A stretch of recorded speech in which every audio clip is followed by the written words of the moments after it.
since 2013. It's been 4 seasons in New York. And finally, the Nashville Predators are back in action tonight as they'll face off against the Seattle Kraken at Climate Pledge Arena. The Preds are coming off of a 3-2 loss in Buffalo against the Sabres on Saturday night and currently sit 3 points outside the final wildcard spot in the Western Conference. You can listen to all of the coverage live on 102.5 The Game. Pre-game beginning at 8 p.m. Central Time and puck drop scheduled for 9. For more, log on to theGameNashville.com. Your sports live here on the Game Nashville Sports Network. Live from the Busy Bee Plumbing, Heating, and Air Conditioning Game Nashville Studios. All right. Rock board. I want somebody to seriously try to argue with me on this. Nashville Sports Network. On ESPN 105. The Game. A Cromwell Media Station. They're ready to cover it all. Former Titans wide receiver and Tennessee Sports Hall of Famer.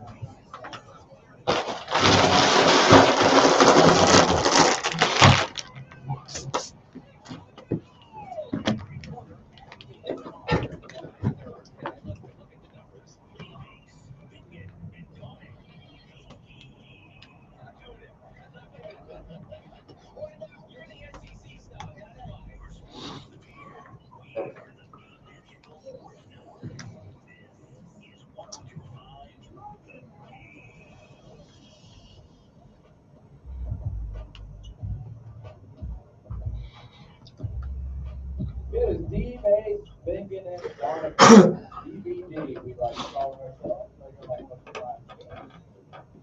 We are walking out Busy Bee Plumbing, Heating, and Air Conditioning, 80 Nashville Studios. And we have a great show for you today. The home of the $99 yearly Beehive membership is always about great service. Put it on, and there's 25 on the way today. One is a little bit later, so we got NFL free agent friendly continues.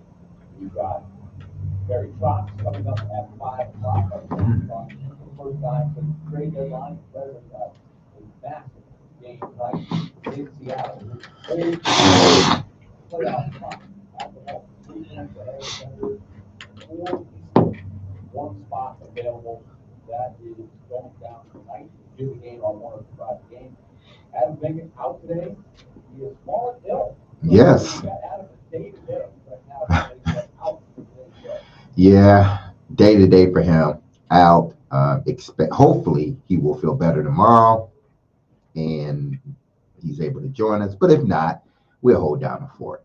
I can't wait to have Barry on because if I'm not mistaken, it would be the first time we've had him on since the trade deadline. So it'll be interesting. And I know he has spoken publicly about, the trades, but it will be interesting to see what he says, a week after, almost a week after, if not a week after, the trade deadline, see what he has to say. So that'll be interesting. Mm-hmm.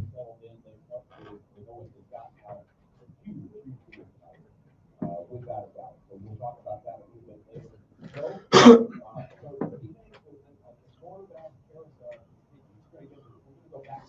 Mm-hmm. People that may be wrong ruled yesterday didn't hear much about it. A lot of people around the league have analyzed it. It was a sort of a mixed bag of what they think they got. But one of the big stories today is, there's a lot of speculation that maybe they would go after somebody like Tyler Rose, but then you have what Gino Smith. Mm-hmm. Trading and basically it was a giveaway, like exchange of 6th and 7th round draft picks. And so basically, just took the contract, Gino Smith back, did and why? Well, I mean, goodness. I'm not sure if this is a good thing or not a good thing. I'm sure for Gino, it's a good thing because obviously he will be competing for the starting quarterback job because the Jets already have Brady Cook, Bailey Zappi. So they already have guys that are there. And they got Justin. Have they moved on from Justin Fields? I guess they have. Yeah, that was last year. They moved on from Justin Fields, but they still have Brady Cook and Bailey Zappi on the roster. So is he coming in to compete, or will he be the starter?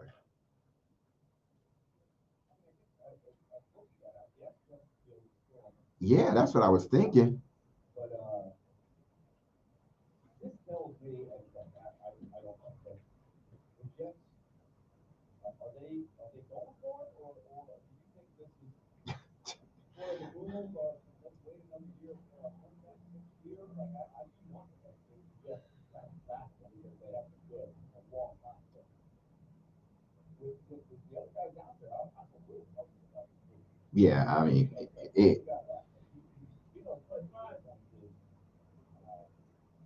A back-end starter at best. yeah. But I mean, when you're a franchise that has been starving for a quarterback, I mean, Geno Smith looks very attractive right about now. Again, we don't know what they're going to do with Justin Fields, and they have Brady Cook and Bailey Zappi on the roster. So I'm figuring, they'll move on from Fields possibly, and give Geno Smith an opportunity to be the starting quarterback there, at least for 1 year, because this is definitely not a long-term thing with either one of these quarterbacks. I really feel if the Jets are labeled as tankers with this move, I don't know. We'll see what they do in the draft as well. Meanwhile, another one of the big wide receivers who's got to go home, the Patriots have, we talked a lot about maybe they got to go after AJ Brown. That's not happened. And so they have signed Romeo Dobbs at the Packers for 4 years. Well, they didn't want to get, I don't think, and listen, it's not out of the realm of possibility that they could still try to make a run at AJ during the draft, but it seems like right now they didn't want to have to give up the draft picks that it would have taken, because you're still talking about a team that's building. You're not talking about just because they went to the Super Bowl. You're still talking about a team that's still developing their young talent and needs more of that young talent, because some of those veteran guys that went to the Super Bowl with them, they're not going to be on the team this year. They've already parted ways with Stephon Diggs, and I'm sure they'll be parting ways with some other veterans as well that was on that Super Bowl team. So, they didn't want to give up the draft picks because they know they got to continue to build up this team. And AJ was going to be, a 1-2 year deal, maybe 3. And they just didn't want to give up the assets that it was going to take to bring him on, I'm sure. After we left the air last night, Kenneth Walker to the Chiefs, a curious move with where the Chiefs are right now, investing in a running back, and Isaiah Pacheco, as we told, was free to move on, and he has gone to the Lions to be sort of that secondary guy. They lost David Montgomery, so Pacheco becomes that role next to Amir Gibbs. But how surprised are you that Kenneth Walker ends up going to the Chiefs? I am not. I'm not that surprised from this standpoint, because the Chiefs haven't been able to run the football. At least last year, they were not able to run the football at all. And they haven't really been a run-dominant team since, 2021, maybe not even 21. It might have been later than that, because I'm thinking about what was the running backs? There was, he just came back, if I'm not mistaken. He's back with Kansas City. But anyway, Kansas City hasn't been a true dominant run team. Yeah, Kareem Hunt. Since Kareem Hunt, they really hadn't, even though he's back with them, they haven't been like this dominant run team. They've been able to win, by, the arm of Mahomes and the innovation of Andy Reid. And the defense was playing extremely well. Now they're starting to be, some cracks in the foundation a little bit, and they're trying to find other ways to sort of fix or mitigate the damage. And the only way they know they can get back to the Super Bowl is to figure out a way to run the football. And getting Kenneth is an opportunity for them to be a run team. Now he's not going to give you, the out the backfield, catching out the backfield, or being able to line them up as a slot or something like that. He's not going to give you that three-dimensional thing. But what he does give you is a guy that can run between tackles, a guy that can hit a big play. And that's what they've been missing at that running back position, is a guy that can hit the big play. He doesn't need to be, a 1,600-yard rusher, but he has to be able to generate those big plays that they have missed from that running back spot. Everything is RPOs with them. They can't just turn around and give the ball to a running back. In prior years, they couldn't do that. They had to sort of manufacture some things. But now they got a running back that can run between the tackles, and they're hoping that gives them an opportunity to not just be so one-dimensional.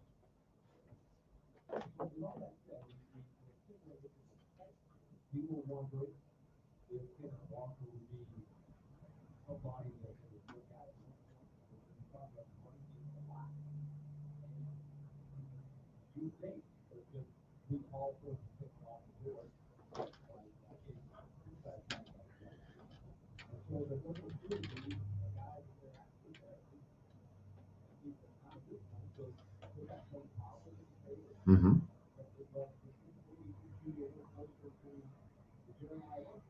Well, I've been from day one. I might have been the first person to spew that, what people thought was heresy over the airwaves, wanting, Jeremiah Love.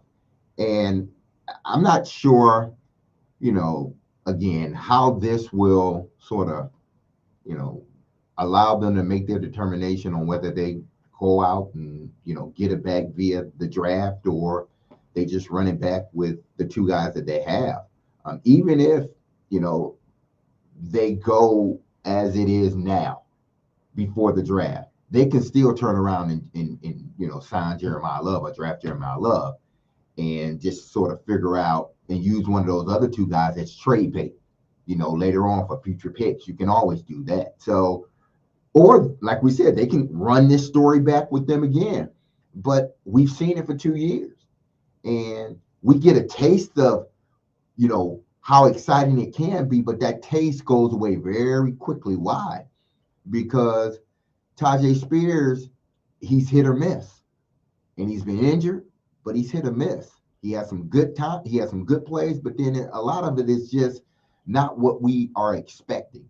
And Pollard is only going to give you so much. I don't think Pollard's days of being the feature back or the back that can carry a load of the carries, I think they're fleeting very quickly. So I hope they don't run it back with the same two guys because we've already seen the story. So hopefully hopefully it does give us an indication of what they can possibly do via the draft with the fourth pick in this upcoming draft.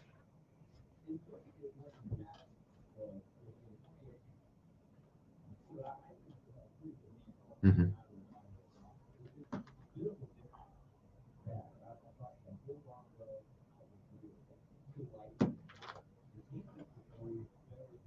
Mm-hmm.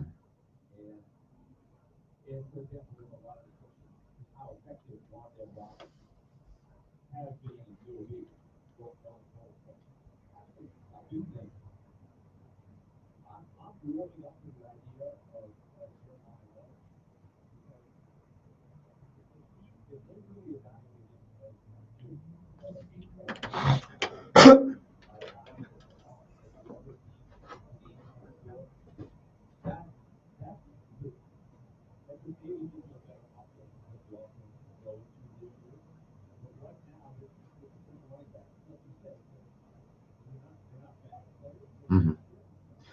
Again, without a game changer, this is just a good to offense. Hopefully it'll get better as they continue. But I'm basing it on last year and how they finished. it's an okay offense. But when you insert a dynamic player, a transformative player, all of a sudden now that okay offense becomes really good. Why? Because now you can do so much more with the guy in the backfield, but it opens up everything else for everybody else. A Wandale, the person I believe that if you got a Jeremiah Love outside of the quarterback, the person that will benefit from it is Wandale Robinson. Because now they can't key on him on third down. You know, he comes out. If you have a Jeremiah Love, now you got a game plan for really him, if indeed he is what we believe he is. Now you got a game plan for him more than you have the game plan for the receiver, because he gives you something that nobody else has on that offense. He's a three-dimensional player, and you have to make sure that you have eyes on him on every down, which means maybe you ain't got as many eyes on Wandale Wright or Calvin Ridley or some of these other guys. But until they get that guy, and I'm hoping it is Jeremiah Love and he becomes that guy, but until they get that guy, they're going to be a good offense. But I think there's so much more that they can get out of all these guys if they had that one guy.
Do I got North Tiger?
Were you literally patrolling the hallways, or were you just walking the hallways with your buddies?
Yeah, I think the further we are getting into this whole process, at least for me, even the prospect of drafting a DN becomes sort of less attractive to me.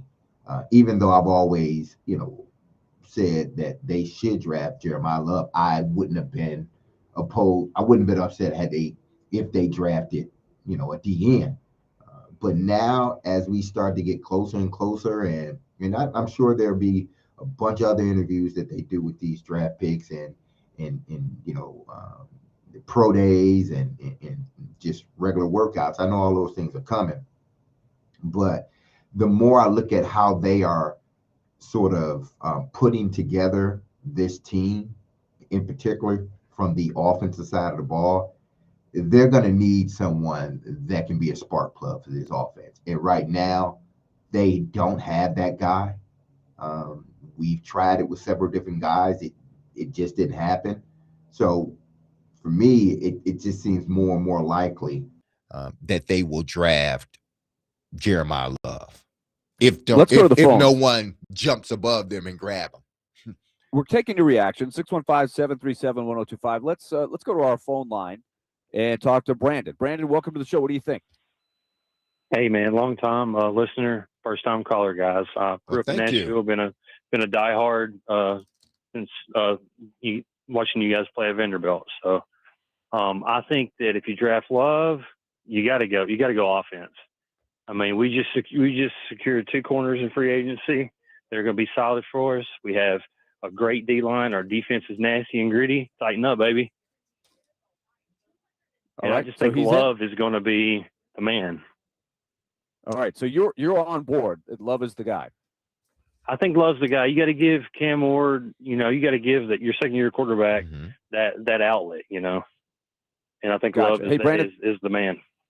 All right, Brandon, thanks for the call, and call us again. We appreciate you listening and the throwback. D-Mace, he's going back. He to went back to Vandy days, man. Woo! That is a long time Titan supporter and fan. Woo, man. Yeah. That was pre-Titans. That was pre-Titans. That was a Tennessee Oilers days. Lauren on our text line says, I like what they've done with their UFA signing. They've solidified a lot of weaknesses. It's really allowed them to be flexible in this first round, to the point that I think they need to trade back with the intent of ending up with Dallas 12 and 20 picks. I suspect they could leverage other teams to trade back just 1 or 2 spots before making the deal with Dallas. Now, this is pretty complicated here. And with those 2 picks, they would grab Love if he falls that far, but it's more likely they could grab the defensive lineman, which would allow them to run solid defense at an elite level, set themselves up for a good receiver draft next year. So that's a lot to take in. And Derek, if they could move back a couple of spots and get the guy that they want, and if that ends up being Jeremiah Love, that's maybe perfect. But I think Lauren's theory of being flexible is probably not a bad idea. I think but we're really centered in on what would the offense look like with Jeremiah Love in the backfield as opposed to the running backs that they have. I think you have to be, if in this position, being the position that the organization is in, and the position as far as their draft.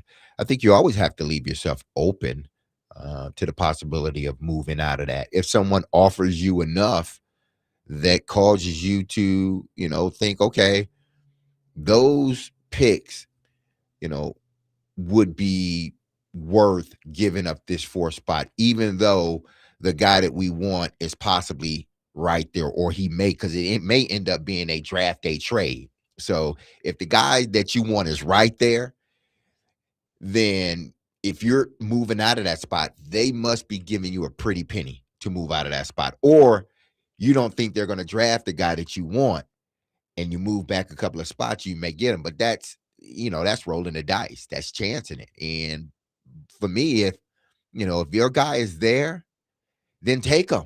You don't want to be in a position where, okay, I'm going to move out of it, but you can't control. If you move out of it 2 spots, you can't control who jumps up in front of you. You know what? This is, by the way, you have a bunch of texts here. One just simply says, "Love is in the air."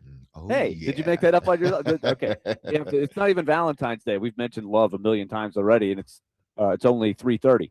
But here is a question to ponder, Derek. Let's say that Love continues to build in his stock, right? And he becomes a real trendy guy that everybody's talking about at the draft.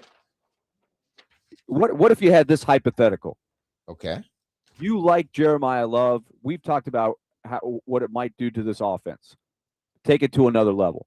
But on the table, you've got a couple other teams that really have that same vision. They think he's the best player that would be available at 4. This is presuming he's there at 4 and nobody jumps up in the top 3 to grab him.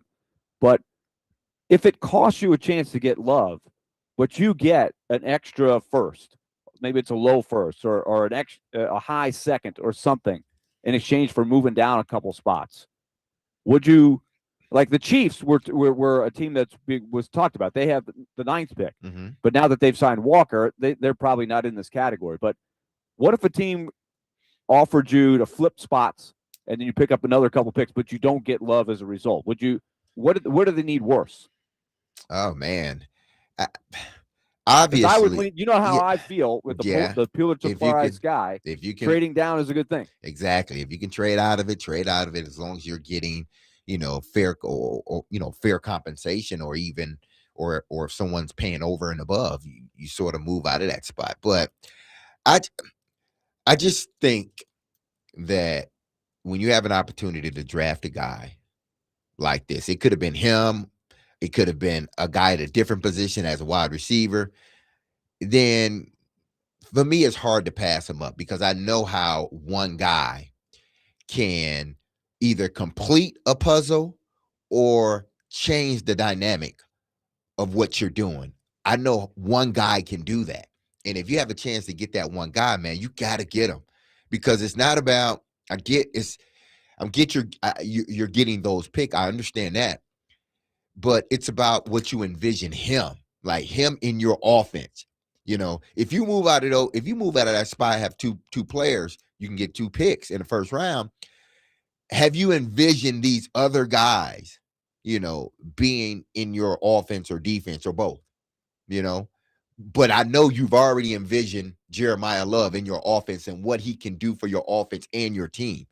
So for me, I'm staying at that spot. Unless it's something, an offer you can't refuse, then, I'm taking him because one guy can change the whole, franchise. And, if you think Jeremiah's that guy, then you draft him. Speaking of offers you can't refuse, we have Sonny on our text line. I presume that this is not Sonny Corleone. Things did not turn out well for Sonny No, it didn't. in The Godfather eventually, but good character. But this Sonny says, I think they put themselves in a better position to draft the best available player versus for need. I still don't think Love is the right pick, though. So his opinion. Mm-hmm. All right, let's go to Tim, who's on our phone line, driven by WilsonCountyHyundai.com. Tim, welcome in. Hey guys. Really, right before I get into my Titans talk, when you were playing basketball at Vanderbilt, my dad worked in the gym there, and Dad worked there for 38 years. I don't know if you remember him, Jerry. Oh, I'm sure I met him. And that is one thing that I always love when I go to Memorial Gym. I still see some people that have been going there for a long time. I went to the Georgia game, the last home game they had, and I just randomly was sitting. I was there with Mitch Light and his wife, Heather, and I sat next to a woman that turned to me and said, "Are you Willie?" And I was like, "Yeah." She says, "I have been sitting in these seats since 1980. Wow. And so I watched you play. I was like, wow. I felt really important in that moment. So I was excited about that. Dad started at Vanderbilt in '64. I mean, I knew Coach Skinner. I played golf with Coach Skinner before, so it's been way back. Now, the deal with the Titans, the Jeremiah, I was kind of what Willie was just touching on. I think we're either going to take him or we're using him as to scare other people and make them trade up. But I'm not opposed to taking him at all. I think if you get him, what he does is he takes a lot of pressure off of Cam Ward. Yeah, you're right about that. Thank you for the phone call. Appreciate it. Thank you, Tim. You're right about that. It does, it takes pressure off of Cam Ward. It takes pressure off of everybody, because you're not. It's about players and plays. So if you're Brian Daboll, it takes the stress off you because you have a player that you can just call any play for, and he's going to make it work. That's what type of player I believe he is.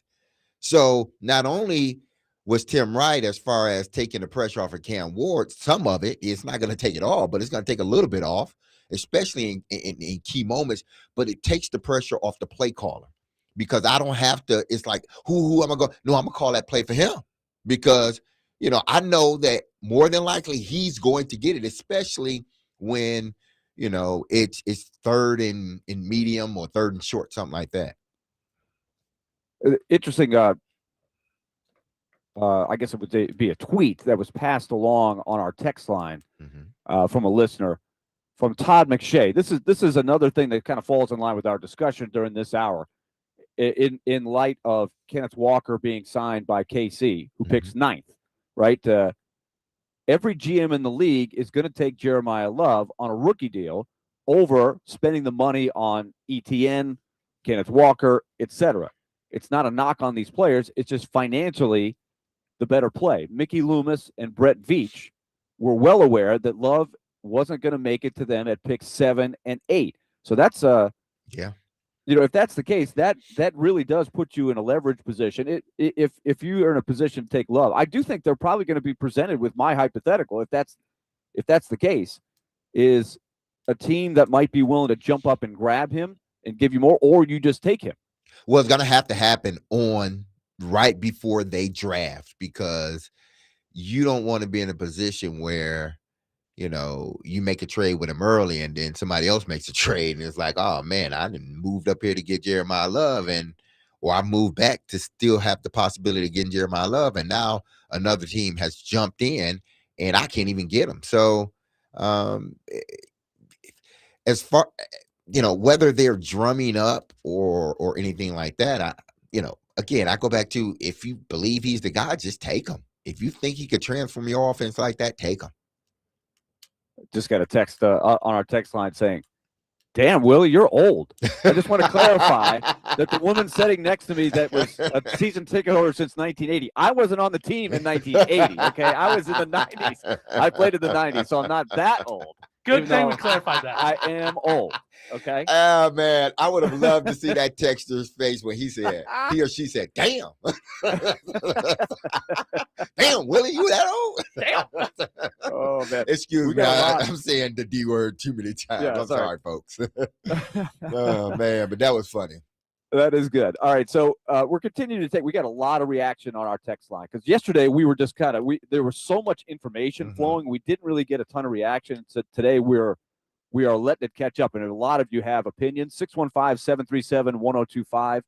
Jump on in there. Let's get one more phone call in before the break, and then next segment we're going to really hit on what value is Wan'Dale Robinson, because he's critical to this offense for sure. We're going to give you some of the scouting reports here. James in Ashland City is up next. James, welcome in. Yeah, before I get to my comment about the quarterback position, that is the backup, has Tyrod Taylor been signed by anybody yet? Not that I know of. Okay, here's my question to you. Do you really think that Mitchell Trubisky is a better backup quarterback than Tyrod Taylor? In my personal opinion, everywhere Tyrod's played, he's been replaced by someone like Josh Allen, but he's always been, in my opinion, he's the best backup quarterback out there. All you're doing, in my opinion, and correct me if you think I'm wrong, all you're doing with Mitch Trubisky is replacing another, what's his name, Brandon Allen. I mean, they're two peas in the pod. Mitchell Trubisky sucks. I don't understand if Tyrod Taylor wasn't there, why would you not take him? And what a great mentor and backup would he be for Cam Ward. I'll hang up and listen to what you got to say. Yeah, I don't. He was with the Jets last season. He's still under contract with the Jets. And how many? If that's the case, and they just traded for Geno Smith, and we were just looking up Justin. Yeah, he's not on. Yeah, he's not on. Yeah, he's not on the Jets anymore. He was. He did spend 2020. He's 36 years old, much older than Mitchell Trubisky, I believe. Because I don't think Mitchell Trubisky, what, 33? He ain't that much older. But I think he's much more of a talent. Remember, Trubisky was a high first-round pick, and so he's got better tools, way, way better than Brandon Allen, right? It's not even close. But Taylor, I no doubt he's a good team guy. He's bounced around. I'm sure he's a good mentor. But I think Daboll must believe in Trubisky as terms of a mentor. Yeah. And he knows the offensive system. I don't have a problem with the pick. No, I don't either. Again, it's the backup quarterback, and it's a veteran guy that has been a starter in this league, that has taken to his, regardless of what you may have thought about that Chicago team, he did take his team to a Super Bowl. So he's just a backup quarterback, and hopefully we will never see him. But I am comfortable with, it could have been Tyrod Taylor too. I am a lot more comfortable with having Mitch Trubisky as my backup than last year's backup. Trubisky, he really just hasn't had to play a whole lot the last few years, so it's hard to know what it would look like if he went in there. Yeah. But he hadn't played really since 2017. His last year as a damn near full starter or starting. He started 14 games that year in 2017. After that, he hasn't started no more than 5 games. And he hasn't played no more than 11. He basically lost his gig for the Bears at age 26. Remember, he played the 4 years and then they moved on. He went to the Bills, then to Pittsburgh for a couple years, then back to the Bills. The last 2 years he's been on the Buffalo roster and he has not had to start a game. I mean, he's just been basically a mop-up guy. I was talking about playing behind Josh Allen. He started 7 games in 2 years for Pittsburgh. So he's really started only 7 games in the last 5 years. Seven games in 5 years. So I was looking at been a starter in a long. He hasn't played much. I'm sorry. I was looking at Tyrod Taylor because I was still on it from the caller. So I was looking at Tyrod Taylor's stats as far as games he started and whatnot. But you're right, Willie, as far as Mitchell Trubisky. But still, like you said, he really hasn't had no more than since 2020, more than 5 starts. Look, and ultimately, this team, it's not really time to have the discussion yet of the backup quarterback being the guy that makes you or breaks you. I think he's probably as valuable as a mentor than anything else. And if they have to have him playing, then they got problems, right? This is all going to be about how well Cam Ward does, I think, unless it's the second coming of Ryan Tannehill. And Trubisky will be 32 when the season starts next year. So when we come back, we'll give you a little bit more tidbits on what people are saying about Wan'Dale Robinson. We'll get D-Mace's wide receiver translator out there. We'll also give you a little quote from a couple different sources on some intel, if you will, on Wan'Dale Robinson. Stay tuned. You're listening to DVD, and let me tell you this. We had a little Vanderbilt action a little bit earlier. We had a nice caller on them, and their baseball team is in action tonight.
Wan'Dale Robinson making $18.5 million a year in Tennessee, and how that fits with the current collection of Titans pass catchers. Where are you at on this?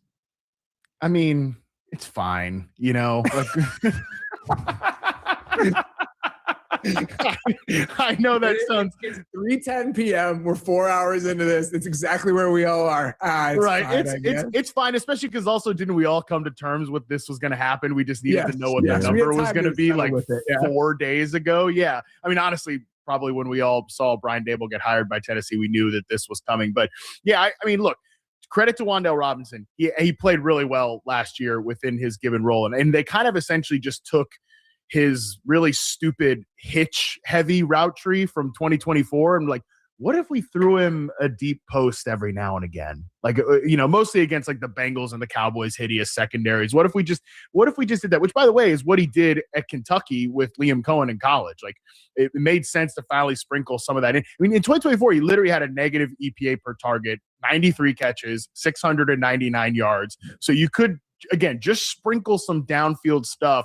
That would be nice for him. And I think they'll do that here in Tennessee.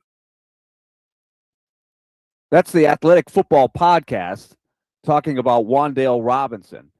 And I think we're gonna send this through the wide receiver translator with Derek Mason here in just a moment and get his thoughts on some of the lingo that they used about the hitch and things like that. And I'll give you a second perspective here, and this is from Bill Barnwell at ESPN.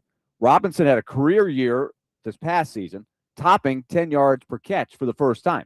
But he has essentially been a gadget player over his 4 seasons. His average catch has come with just 6.4 air yards, which ranks 80th out of 85 wide receivers over the past 4 seasons. There's a role for him in the right offense on the right deal. But one of the few things the Titans already had was a gadget receiver in Chimere Dike.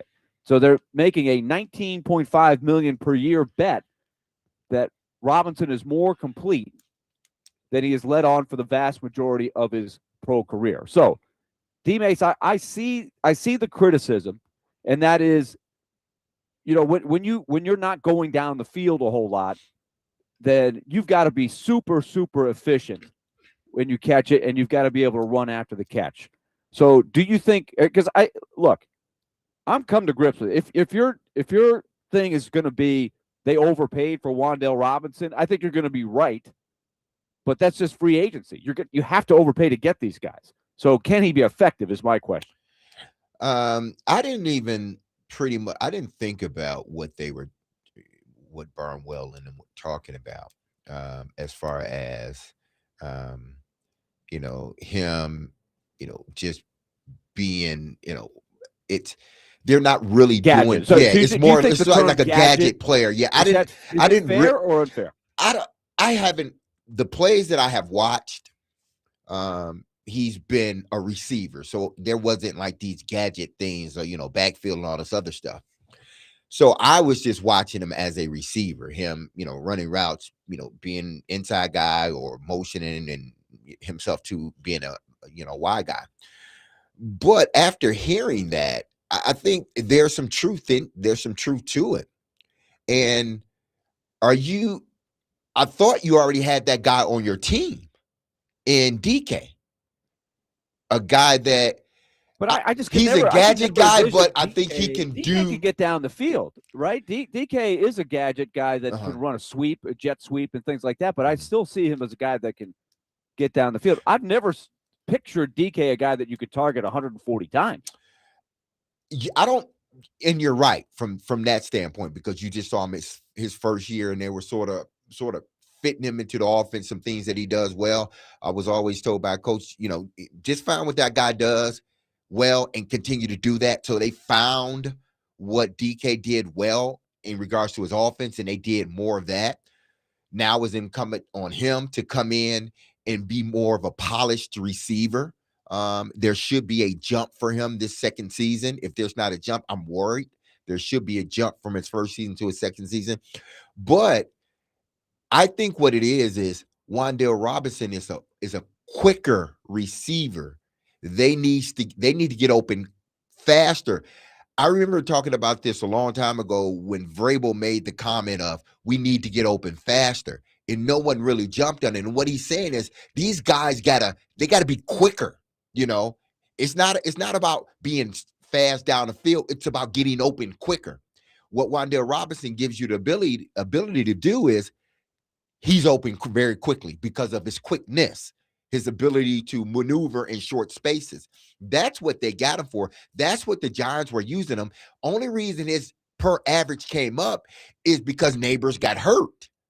And then all of a sudden, now you're becoming more of a focal point. Now we got to take that gadget or that hitch guy and we got to expand it a little bit because we're forced to do it. And he has the most capable hands out there. And he's a guy we believe that can keep the chains moving. So I'm not sure if his role will expand even more. I don't know what people are.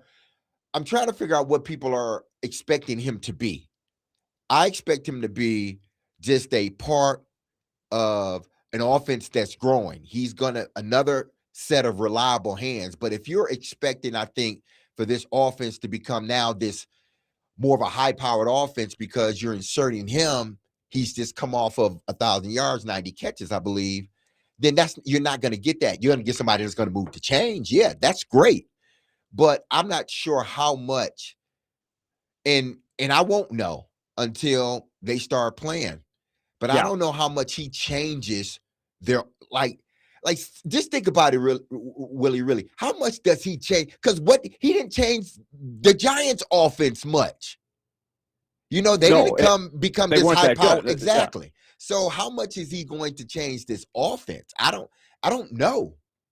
I don't think at all. I don't know if game changer may not. I don't know if that is what he is signed to be. I know when you spend that kind of money. Yeah, when you spend that money, you want big plays. But like I said, I'm not that guy because I understand going in that your price tag doesn't make you better than you are. This is just what the market was to get a guy like that. And it's clearly a guy that they circled, knowing they had Brian Daboll, and said this guy is going to match our offense. Now, when you're this type of receiver, and I've seen this over the years. I talk about the Football Outsiders, the FTN Fantasy. His efficiency grades aren't going to be that good, and they haven't been. They were better last year than they were 2 years ago. As we just played you the clip, he only had about 700 yards the year before with roughly the same amount of catches, and he got over 1,000 last year. But when you're underneath, you've got to be extremely efficient. I was encouraged by this. Seth Walder from ESPN gave the Titans a B+ for that grade. And he looked at some analytics that were encouraging, especially noting the jump from 2 years ago to last year. And I won't go into all the metrics that he uses, but Seth Walder's a guy that I pay attention to because he's usually pretty good. And so he's encouraged by the signing of Robinson. But gadget player, I think I'm wondering if we're going to have that tag as we watch him, like you said, when we start watching them practice every day at training camp and then the game's coming out, how do they use him? Now, I like the move because of the head coach. I mean, not the head coach, but the offensive coordinator. So I understand why they made the move, and I like the move. But how much is he going to change this offense? Like, realistically, how much? Because with Neighbors, are these numbers the same? Because the year before with Neighbors, and granted, he only started 7 games. I get that, but he played in all 17. He wasn't as efficient. The yardage per catch and everything else was down, but then all of a sudden now Neighbors goes out and it only enhances him just a little bit more. Like, how much more is he continue? Do you believe he's continuing to get better? That's what they have to believe if they signed him to this contract, which they did. They got to believe in their mind he's going to get better. He's going to be a 1,100, because when you're paying somebody that much money, you have to be an 1,100. You have to be 1,000 to 1,100 to 1,200 yard receiver. Matter of fact, you got to be a 1,100 yard receiver, at least to me, because you just signed an outside guy 2 or 3 years ago, and he hasn't given you those numbers. And granted, he's getting paid a little bit more, but this is sort of your prize sort of signing because it was a position of need and you felt you addressed it. So if he doesn't come out of this season with damn near a better season that he had in the Giants, I don't see how that's a plus. Yeah, time will tell. Yes. I'm not as much on what are his individual numbers as much as is he going to make the offense more efficient? Is he what Cam Ward needs to be more effective moving the chains? Does he make, let's just say, if they feel like Calvin Ridley will be healthy and they want to keep him, does that make Ridley more efficient? Does it bring out the best in Io Manor? And where do they find the role for DK now? The pieces fit together. That's what I want to see. The tight end that they signed hasn't really been a big factor. We don't know what's going to happen with Chig yet, right? We still don't know if what the tight end is going to look like in the offense. But we know it was generally a very ineffective and inefficient offense last year. If Neighbors boosts the efficiency, and then we'll see what they do with the running game. That's what I want to know. So who gets the yards is as important as do they get yards and do they get points? On that, we got to get to a break. When we come back, we'll turn our attention to the SEC tournament. And then don't forget, Trevor Matich is going to join us at 4:20. We'll ask him a lot of these questions on what he thinks the Titans should do at the draft and how much better have they gotten with all these free agent dollars that they have spent. Stay tuned. Hour number 2 of DVD is coming up.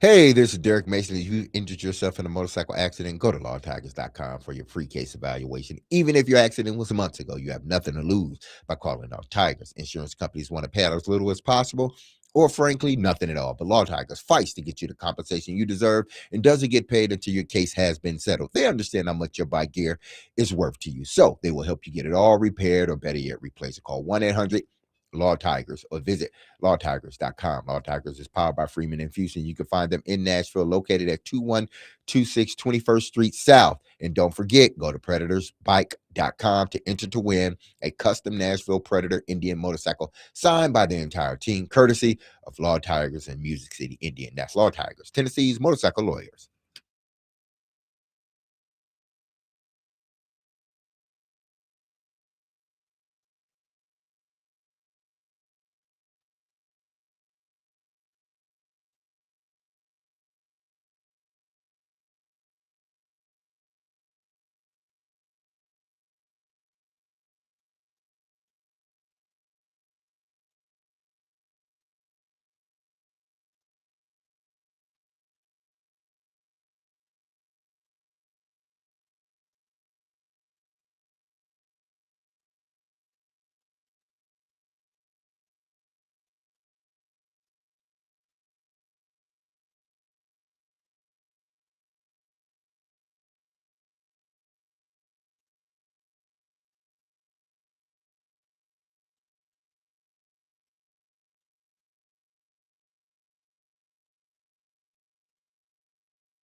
D-Mace, Vingen, and Donick, a.k.a.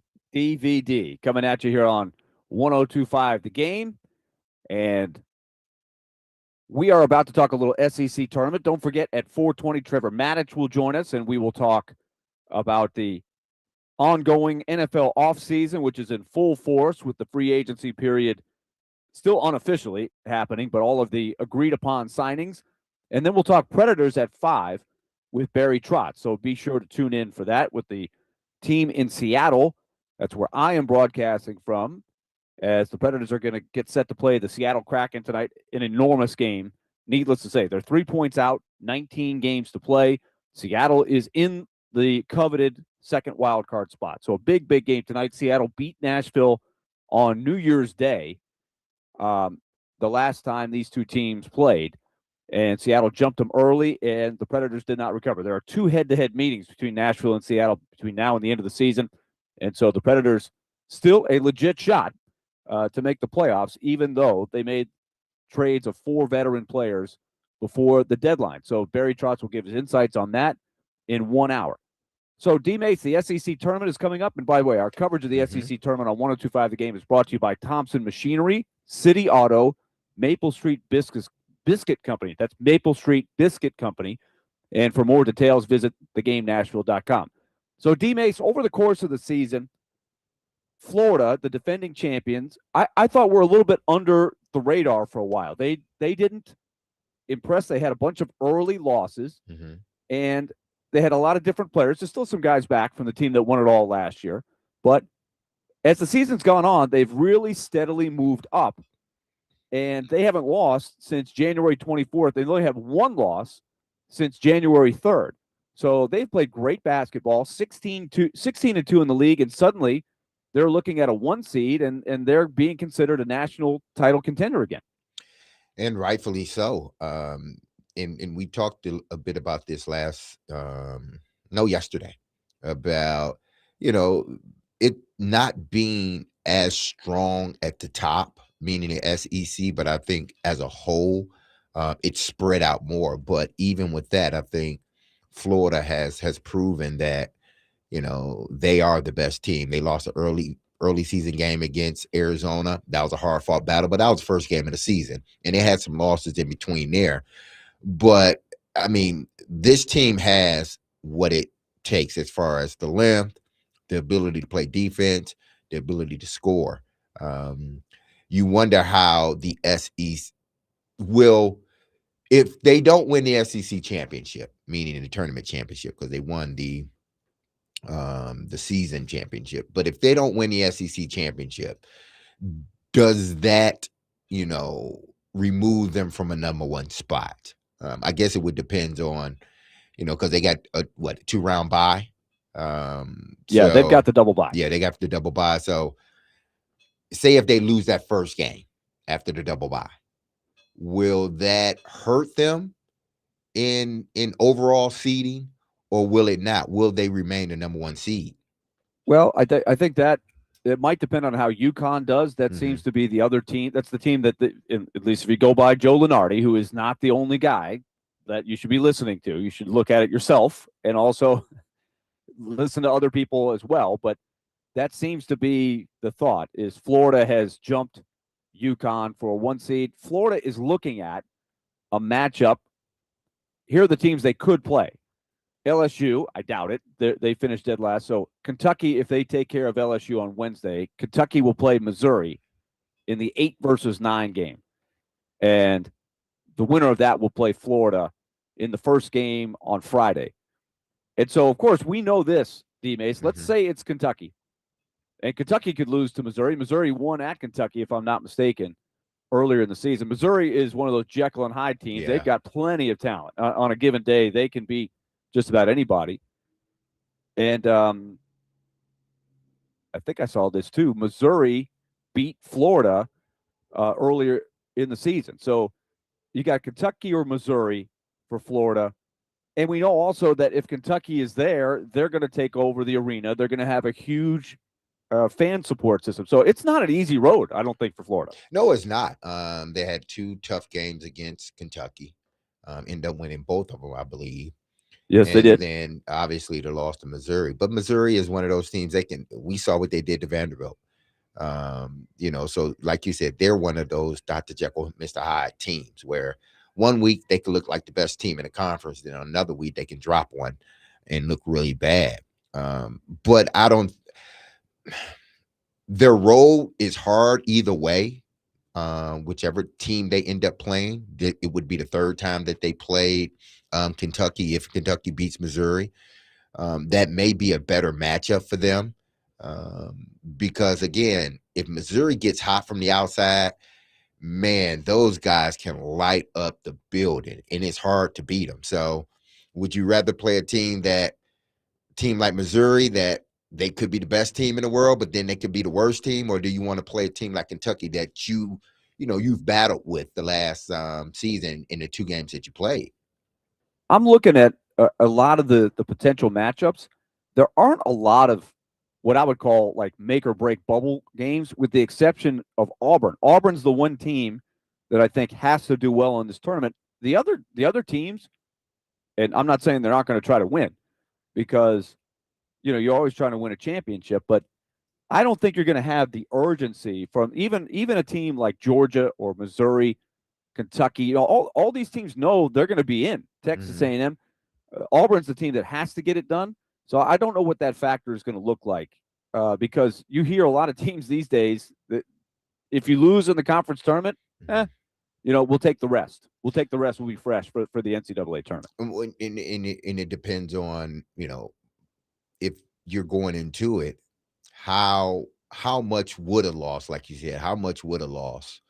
Because is it a loss that it's going to put you out? Probably not if you're talking about teams above Auburn, because Auburn is the last 4 out right now. But for Auburn, they have to right on the line. Yeah, they have to go on a run, I think, in order for them to make the tournament. But if you're not an Auburn, and say you are an Alabama or an Arkansas or even a Vandy, is rest better than seeding? Yeah. So let's tie it together with Auburn and rest, right? So if Auburn takes care of Mississippi State, which they should, Mississippi State to me is a fairly weak team. Every time I've watched them, I think Auburn should win that game. Auburn then would play Tennessee, and I do wonder if they are, because I haven't read anything specific in the last day or two. Maybe as everybody gets to Nashville and does media stuff, maybe Rick Barnes will give an update on Ament. But I could see Tennessee, if there's any question about Ament and a high ankle sprain, D-Mace, it doesn't get better overnight. I mean, it's going to take a while. And I don't know how beneficial it is to try to play through it. They could sit Nate Ament in that game. Auburn could play Tennessee without Ament. The winner of that game plays Vanderbilt. Yeah, they could. Depending on, how they think he feels, and if playing him will set him back any. Right now, what does Lenardi have them as far as seeding? Is it a 5? They've got Tennessee as a 5. A 5. So if they don't have Ament and they don't go far in the tournament, will they take that into account? Because that's what we also got to understand. Not having your prime player during the SEC tournament, does that hurt you when you lose? Or are they looking at it from the standpoint of, well, had they had that guy, then more than likely would they have been playing in the SEC tournament, or would they have went further? Will they take that into account? I think that is a really good question, because sometimes I think we had this conversation a lot when we were talking about the football committee. The committee can use injuries like that conveniently, one way or the other. They can say, oh, well, Tennessee lost. Or they can say, well, Tennessee lost, but they didn't have Ament. And so they can use it either way to justify seeding them. But if you're Tennessee, I think the hope is that they would recognize that Ament hasn't played, or would if they sit him and they were to lose to, say, Auburn. that would be 3 games that he missed, and the committee would hopefully, if you're Tennessee, say, well, Ahmed didn't play. Let's not knock him for that. Let's keep them at what seed that they've earned. But I've seen committees go the other way too and just say you have who your injuries are part of the game. You can't go too deep and just say, well, everybody, all 68 teams, let's look at the injuries and what their record would have been. It's impossible to do that. Everybody's got a certain amount of injuries, but they have sometimes singled out key injuries, and I think Ahmed might qualify for that. Yeah, he may. But I would like for him to I would like to see him play in the tournament, in the SEC tournament. I'm sure they know they will have him back before March Madness starts. But to have him for the tournament, to see how far UT, because my thing is, you want to try to build up momentum, and if you can get Amen to play, or if he's healthy enough to play, then he can start sort of getting himself back into the rhythm of the game. You don't want his first game, even though it's going to be against a lower seed. You don't want your first game to be in the tournament. You would love for him to play a little bit during the SEC tournament, and as you segue into March Madness. But I don't think you want that to be his first game back. Because how many games you say you missed, Willie? He's missed 3 in a row now, I think. Okay. Or no, 2. He's missed the last 2. If he doesn't play on Thursday, that would be 3 in a row. So he's got a couple extra days here, but I wonder if Tennessee will play it safe and really try to do everything they can to make sure that with that extra week, maybe, that he is as close to 100% as possible. High ankle sprain, we know lingers. Yes. We don't know the extent of it. Only they do. But that'll be something to watch. And as we put a bow on this thing, Tennessee, Vanderbilt, Florida, and Kentucky, all on the same side of the bracket in Nashville. So and those are going to be the early games. So the afternoon is going to be really something to watch, I think, for those particular teams, at least in our area. I think there's more interest in those teams than in the other half of the bracket for sure. All right, when we come back, we'll switch it back to football, and we will talk to Trevor Maddich. We'll get his take on the first couple of days of this free agent frenzy and where the Titans go from here. Stay tuned. You're listening to the DVD here on 102.5 The Game.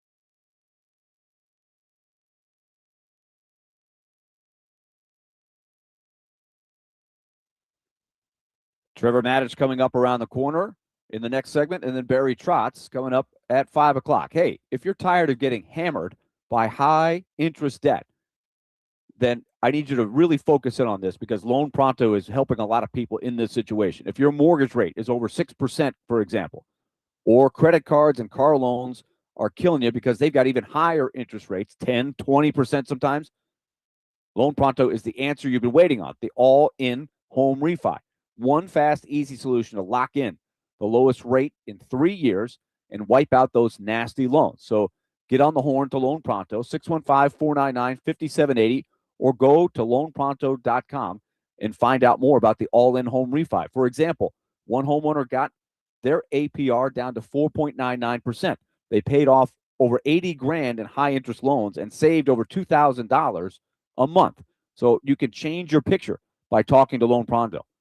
Some lenders charge up to $10,000 in fees in this. Loan Pronto's cost is just $995, and you can wipe out the high-interest loans all at once. It's called the all-in refi from Loan Pronto. Super fast and super cheap. 615-499-5780 or loanpronto.com. Equal housing lender, NMLS 1661781. Visit NMLSconsumeraccess.org.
Back here on D-Mace, Vingan and Donick, a.k.a. DVD, 102.5 The Game. Willie Donick and Derek Mason here with you. Adam Vingan is out today, but the show must go on, as they say. We've got Trevor Maddich as we go to our phone line, driven by WilsonCountyHyundai.com.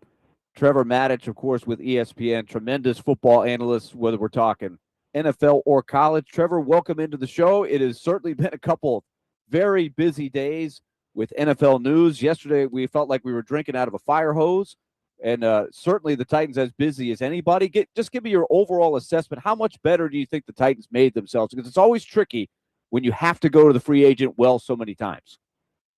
Yeah, well, I really like what they did in free agency so far.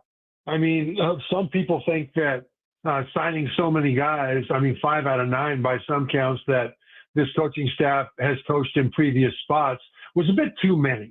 And so they've called the Titans free agency so far a loser, partly because there's so many guys that the coaches know. But I think that's one of two reasons that I really, really like this particular crop, because the last 2 years, the Titans have been one of the 4 worst teams in the NFL. So here comes a new coaching staff, and they're not just implementing new schemes, they are installing their culture. And by bringing in guys that they know, that know these coaches, it gives them a jump start on getting the schemes installed, getting the culture established in the locker room, and those guys can translate to the current players what these coaches really mean when they say certain things and what these coaches really want. So I think it's good that they brought in guys that they know from the past. And another thing that I really like, Willie, is that for the most part, this class is guys that are on the upswing in their career, guys in their mid to late 20s. Most of them are still getting better. So it's not like they're bringing in aging veterans to try to squeeze a few more good seasons out of their careers. On the downside, these are guys that, if they hit, are guys that will only get better from here. So I like the vision of both establishing the culture and of bringing in guys that they can expect to be here for a while contributing. Trevor Maddich is with us, and he's brought to you by Houston Clinic Orthopedics, when experience matters. So, Trevor, with what they've done, as we watch sort of the dust settle, we've had a pretty interesting debate here on what the right piece would be if they stay at number 4. You know, they could move down, all of that. But you add Wan'Dale Robinson. They still got some things to do on the offensive line, it looks like. But, you say, wow, what would Jeremiah Love do for that offense now? And at the same time, you could say, well, with what you just talked about with Robert Saleh on defense, he added a couple of guys that were with him with the Jets that he knows what they're going to give him. They've added the corners. Boy, what a crown jewel a great edge rusher would look like. Is there a particular way you lean on what you think the next move would be with pick number 4? There is, Willie. I am really coalescing around the philosophy that with that number 4 pick, they need to take somebody who is either a game breaker on offense or a game wrecker on defense. If you trade back and you want to get a solid Pro Bowl potential starter, great. But at number 4, you need to have an absolute difference maker. And you need to have a guy that you don't have to explain away certain weaknesses. I mean, with Ruben Bain, who should be a really, really good defensive lineman and pass rusher in the NFL, but you have to explain away why it's okay that he has short arms. With David Bailey, the pass rushing edge guy out of Texas Tech, probably the best pure pass rusher in this draft, but you have to explain away why he's not nearly as good at linebacker, which is where he's going to have to play, or sometimes with his hands in the dirt in packages, but he's not nearly as good at everything else besides rushing the passer. But there are 3 guys that you don't have to explain away anything. The one on offense, Jeremiah Love, you guys have been on for a long time. Derek, I know, has been talking about him for a long time, the running back out of Notre Dame. I mean, his 40 time was in the 4.3s as a running back. And he's a terrific receiver, an excellent runner. I mean, he's got the best chance of any offensive player in this draft of being that game breaker. And, you think of Christian McCaffrey of the 49ers or Saquon Barkley of the Eagles when you think of what he can bring to an offense. I don't see any other offensive player that I am as confident of being a game breaker at number 4 as I am of Jeremiah Love. And then on the defensive side, I would say either of the Ohio State linebackers, Sonny Styles or Arvell Reese. Either one of those guys would be game breakers in this Robert Saleh defense on that side of the ball. And any one of those 3 guys I'd love in that number 4 position, because I require personally that be an elite difference maker. Anybody else, I question whether they can rise to that level at that draft pick. Now, Trevor, you did Willie did mention some of the signings that the Titans made and how they will hopefully eventually help the offense, whether defense as well. But you're looking at the center position. Give me your assessment of Austin Schlottman, and if he's not sort of their guy that they're going to go with, where do they go in regards to centers? Because I know Austin, he played majority guard, but can play center. If he's not that guy, where do they go for center? Well, he is versatile. I mean, he can play center or guard. He knows Daboll's offense. And so from a standpoint of recognizing defensive fronts, making protection calls, correcting the quarterback if he needs to from time to time, those things he can excel at. He's 30 years old, and so he's been around the NFL. So that's good. I don't know that he is a top tier, talent from just a pure talent standpoint, but from a guy that could plug in and play well, or at least play reliably. I think he's a guy that would be okay, but he's not the guy that I would say, okay, we got our guy, let's go, right? And I think you've got people are talking about Jackson Slater, who was a draft pick last year, and really putting a lot of hopes on him. But I don't know. I would consider him a guy that may be able to get that stuff done. But he comes from, I think it's Sac State. He comes from a FCS school, and I don't know that he's ready for that kind of a load.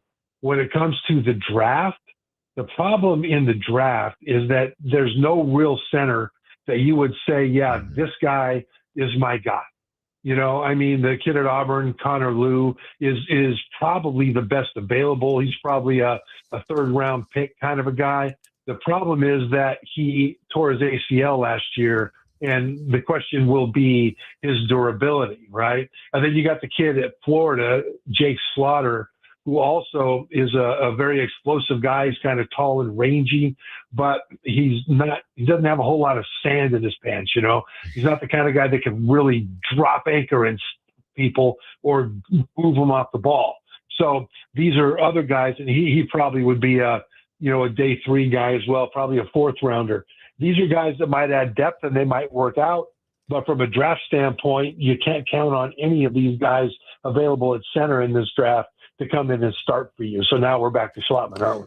Now, we're talking with Trevor Maddich, ESPN, NFL, and college analyst. Now, when we talk about the division, Trevor, the AFC South, where do the signings put the Titans as they sit now in regards to teams that have signed individuals? And I know that Houston did some signing. They had 4 signings leading the way as Reed Blankenship. They got Braden Smith and a few other guys. But where the Titans sit in the moves that they made, where does that put them in AFC South? I'd say right now they're probably about 3rd. I think they're ahead of the Colts. I think the Colts, re-signing Alec Pierce, a wide receiver, is really good. They overpaid for him, but he's a force multiplier because he's one of the top yards per catch guys in the NFL last year, and that opens up everything else by forcing the safeties to stay deep. So that's good. But overall, I am, the quarterback situation still from an injury standpoint, the performance standpoint, I'm not really high on the Colts right now until I see more from them. I think the Titans really helped themselves. And I also like it that the Titans did not necessarily go out and spend money on people that weren't worthy of the contract just because they needed someone in that position, right? The guys they picked there was real intent and there was real purpose. And I spent some money on some of those guys, but there was intent and there was purpose. So I think they didn't waste a whole lot of their cap space. Houston, they still, even though they tried to, with trade and with free agency, they're trying to upgrade their offensive line, but their offensive line is still going to be a problem. And C.J. Stroud took a step back, and behind an offensive line that's still problematic, I'm not sure exactly what they're going to be next year besides an elite defense. Jacksonville, by default, is number one, and they're kind of good in a lot of places. They're not great at all, but this division is basically a hot mess. So I think the Titans have the ability to rise up and maybe even get into that first place spot and supplant the Jaguars if everything comes together and if they're able to draft well and get impact out of the new faces. We're talking with Trevor Maddich. Trevor, what do you think of, what do you make of the Mitch Trubisky? Are you surprised that they went out and got him? I was surprised that they got him so early. It was like their first signing. That was surprising to me. But is that a surprise that they went out and got Mr. Trubisky? And what does that mean to you for Will Levis? I think it's great, Derek. I love it that they have him. I think at this point in his career, because he hasn't really been a starter for a long time. He's 31 years old now, but he has been a starter, and he has gone through the ups and downs of the NFL. And he's the kind of guy that can help Cam Ward in terms of not just scheme and recognizing defenses and things like that. All that is important from a tactical standpoint. But he can help Cam Ward with the off-field stuff in terms of how you prepare, how you focus, how you treat your teammates, how you talk back to your coaches, and when you don't talk back to your coaches. These are all things that experienced quarterbacks know that it's much better for a young quarterback to learn from the older guy than it is to learn the hard way by making mistakes along the way. So I think that is really good. I mean, it's also good that, he has played, and if something happens to Cam and Trubisky has to go in, at least he's a guy that's got experience in the league and he knows defenses. We keep coming back to that. Knowing the offense for the quarterback is mildly interesting. The best ones know defenses as well as they know their own offense. And Trubisky will have a good chance of knowing that. And keep in mind just the quarterback wasteland that the Titans have been in recent years, where they've got an inexperienced starter backed up by an inexperienced backup, right? And so it's just been a nightmare.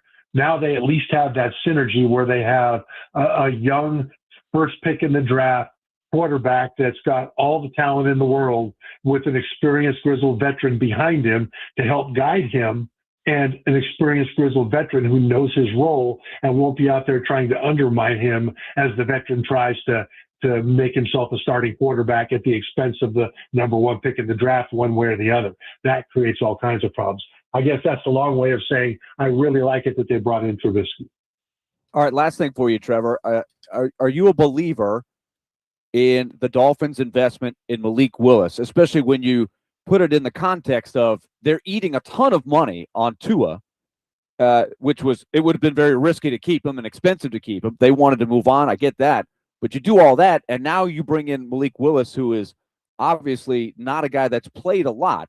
So what do you think that's going to turn out to be? I think it's a risk for them. I think they moved on from Tua because at least they knew what they didn't have with Tua. I don't think they really know what they have with Malik. He did really well with the Packers, and they have kind of similar style offense as you would think, going to, the new systems. But Malik succeeded very well last year in Green Bay at quick timing routes, getting the ball out of his hands quickly, high completion percentage, and it looked like he really took a step forward. So how will he be there? I don't know. Because it's one thing if you come in off the bench and you're the backup, and it's another thing if you're the man and everybody's preparing for you and has been preparing for you all year. So I don't know the answer to how he will be. I think it would be awesome if he excelled there, but I'm not willing to say yet that I think that he will. I think he has a chance, but there's more against him to get to that point than there is for him right now because of experience. Trevor, great stuff as always. We appreciate your insight, and we'll talk to you again next week. Thanks, Willie. Thanks, Derek. Yep. Great stuff from Trevor Matich. Is brought to you by Houston Clinic Orthopedics. That's Houston Clinic Orthopedics, where experience matters. When we come back, we're going to get D Mace's latest opinion on what we've been trying to figure out. We don't know. It's still, we'll know in a couple of days. But how is Derek feeling about what's been leaked out about the Titans uniforms? We got a little tidbit here and there. We got insight. What do we think? We're going to hit that when we come back. Remember, we've got all kinds of stuff going on. The SEC tournament is coming up in Nashville, and you can join 102.5 The Game for an SEC tournament watch party as we broadcast live from 9 a.m. to 6 p.m. later this week. Tomorrow, it'll be at Assembly Food Hall downtown. Thursday, it'll be at Chiefs on Broadway, and then Friday at T-Line. Our coverage of the SEC tournament on 102.5 The Game is brought to you by Thompson Machinery, City Auto, Maple Street Biscuits Company, and for more details, visit thegamenashville.com.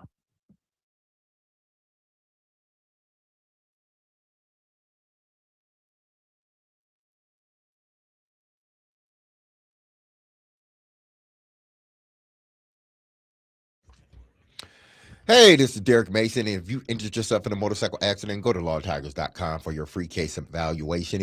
Even if your accident was months ago, you have nothing to lose by calling Law Tigers. Insurance companies want to pay out as little as possible, or frankly, nothing at all. But Law Tigers fights to get you the compensation you deserve and doesn't get paid until your case has been settled. Look, they understand how much your bike gear is how much your bike gear means to you and how much it's worth to you. So they will help you get it all repaired or better yet replaced. So call 1-800-LAW-TIGERS or visit lawtigers.com. Law Tigers is powered by Freeman and Houston, and you can find them in Nashville, located at 2126 21st Street South in Nashville. And don't forget to go to predators.com to enter to win a custom Nashville Predator Indian motorcycle signed by the entire team, courtesy of Law Tigers and Music City Indian. That's Law Tigers, Tennessee's motorcycle lawyers.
DVD continues here on 102.5 The Game.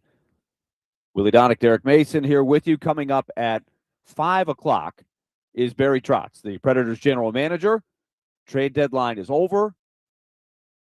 Very interesting moves, to say the least, trading 4 players and then standing pat. And the Predators, after all of it, are still only 3 points out of a playoff spot. So a lot to catch up with Barry Trotz. Chase McCabe will join us for the 5 o'clock hour as well for reinforcements with Adam Biggin out of the lineup today.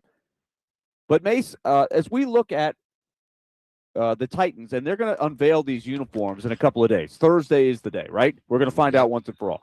Mm-hmm. We've seen some little pieces here and there about the uniform. Mm-hmm. You've already made very clear that you want to see the navy blue stay in there. I have as well. We're going to find out once and for all on Thursday.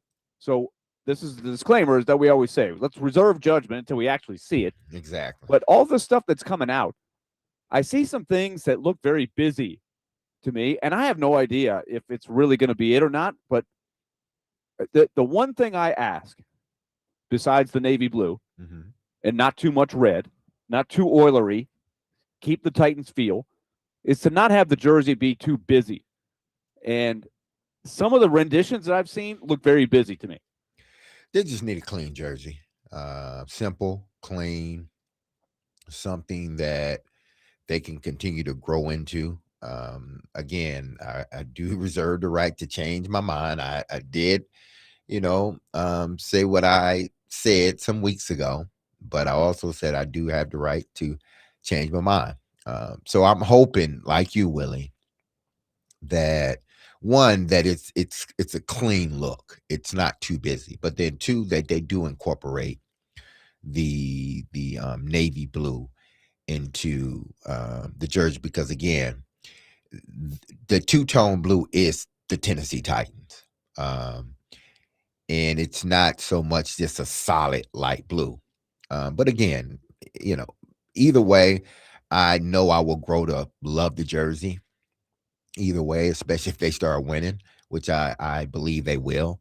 But I hope there is some, I know you want to give homage to, the Oilers, and rightfully so. I get it with the colors, with the light blue, but not forgetting about the dark blue, I think would be a wonderful thing. And now if you forget about the dark blue, I just think you're slowly erasing the history of this franchise, because again, I go back to, we went to the Super Bowl in a two-tone blue.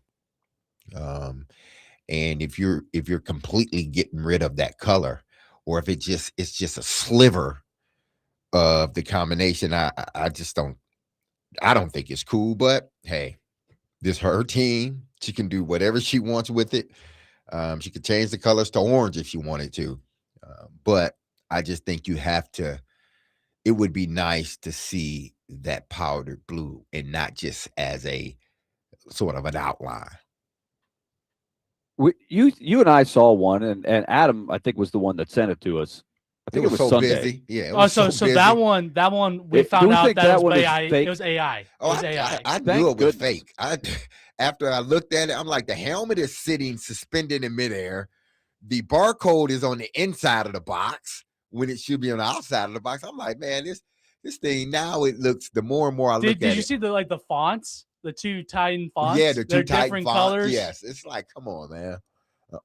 And then, so I think we saw it, and I think we all felt the same way. First of all, we were hoping it was fake, and thank goodness it is. But that's where I think I came up with my assessment, is I hope that they try to go a little more traditional and try not to do too much with it. And so the clean look, as you said, I think is going to be very, very important. A lot of renditions I'm seeing, there's stars. I guess they've said they're going away from the sword, right? So stars on there. I think that has got to be something you're careful with. Exactly. So the stars. So the emblem that has been out there, the logo, that has been out there, is the T, the light blue with the white stripes. But the Titans, their official sort of their card, so to speak, is for the upcoming event is the light blue with the dark blue stars, which makes me think that all this stuff that's been out there, obviously it's been completely wrong. The Navy has to be in there somewhere, because they're not taking that picture off of, a jersey that they've worn before. If you're going to put the colors out there, it's going to be identical to the colors that is going to be on the jersey. So the Navy stars and the light blue is what I'm expecting. Now, where else is the Navy? I'm not sure. I am starting to like the logo more and more. I know a lot of people, even PD said, he likes the flame, work around the flame, and I get it, and I would like the flame too. But if that is, because again, even with what they've showed us, the stars inside of that is white. But what the Titans have put out, their preview sort of to the big event is the card is, the jersey is blue, light blue, but the stars are navy. So you can't have one navy and the other white. You see what I'm saying? Yeah. Another tidbit that this again, I'm going by what has been put out there as reported. And it may not be true, but this is just a good thing to bounce off you for football fashion. If we assume that the helmet is white, correct? Yes. Mm-hmm. With the logo that we just talked about, and I agree with you. I think we get used to it. I hope it's the right size. I'm not crazy about it, but I'm not super anti. But one question that was asked, I think we were on our text chain that we were kicking around, is what color face mask is right for a white helmet? And to me, the answer is certainly not red. To me, I hope that's either navy or white. But do you have a preference? White helmet, white face mask, or do you like white helmet and then dark face mask? I would say white and navy, or I wouldn't even think. I'm not even cool with the white and the gray, I guess, which means the jersey will have gray in it too, if indeed that was the case.